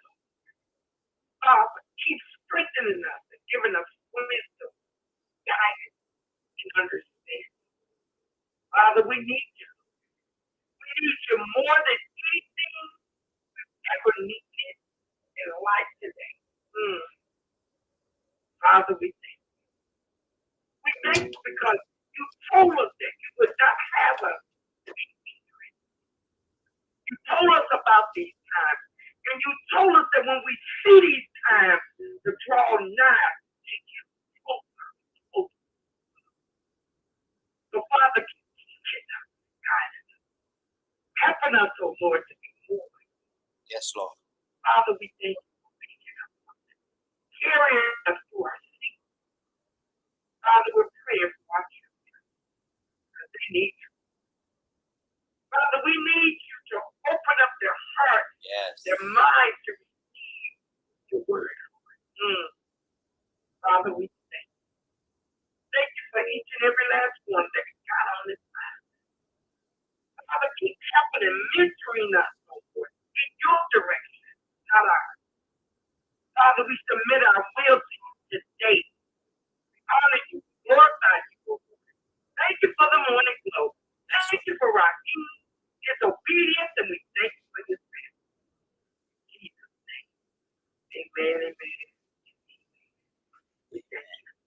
Yes, Lord. Yes, Lord. Yes, Lord. And whatever the question, the answer will forever be. Yes, Lord. I want to thank everybody for joining us. And more than that, I want to thank you for allowing DKM Media Group and Associates and the Morning Glow for being a part of your day. It is now what time it is. It is now 10:22, and you're about to exit the Morning Glow. But before you go, I want you to do me two favors, if you will. One, I want you to continue to pray for us because we are certainly praying for each and every one of you. Number two, why this is real simple. I want you to go out there, find somebody, and give them a hug because you never know. It could be the only hug that they get, or it could very well be their last. Love you, and ain't nothing you can do about it. Have a great day and a better tomorrow. And we shine some of this light on you from the Morning Glow. Take it out there into this wicked and cruel world that we live in and let your light so shine. You get an opportunity, give somebody some love. You just might find some love in return. Won't that be a beautiful thing? Have a great day. Take care of each other. And please, please, please be blessed. Give somebody some love and truth. They would appreciate it, and I'm sure that you will as well. Have a great day. Talk to you Wednesday morning, if God says the same. Have a great day, y'all. Love you. Be blessed. And take care of one another. Love you. Welcome to the stage where hearts unfold in the morning glow, stories untold. Let's paint with words a masterpiece of art where dialogues bloom. igniting every heart. Let's tap into the ocean of thoughts, where waves of healing gently salt. Let's paint with words a masterpiece of art, where dialogues bloom, igniting every heart. Let's dive into the ocean of thoughts, where waves of healing gently sought. Together we'll mend, stitch by stitch, in the morning glow. Let's make the switch. A symphony of voices, harmonizing the air, echoing truth, banishing despair. Let's sow seeds of unity, watch them grow in this garden of hope under the morning glow. Let's bridge the gaps, erase the line, in the tapestry of hearts let love shine. With every word, a step we take towards a brighter dawn for all our sake. Welcome to the morning glow, where dreams take flight in this realm of possibilities. Let's unite, together we stand, hand in hand, healing the nation across the land.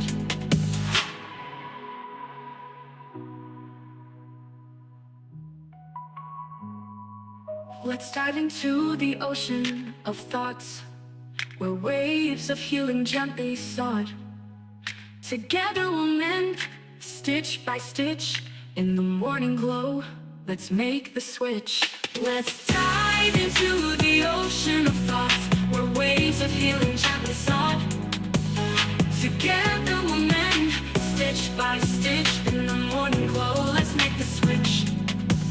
Let's symphony of voices, harmonizing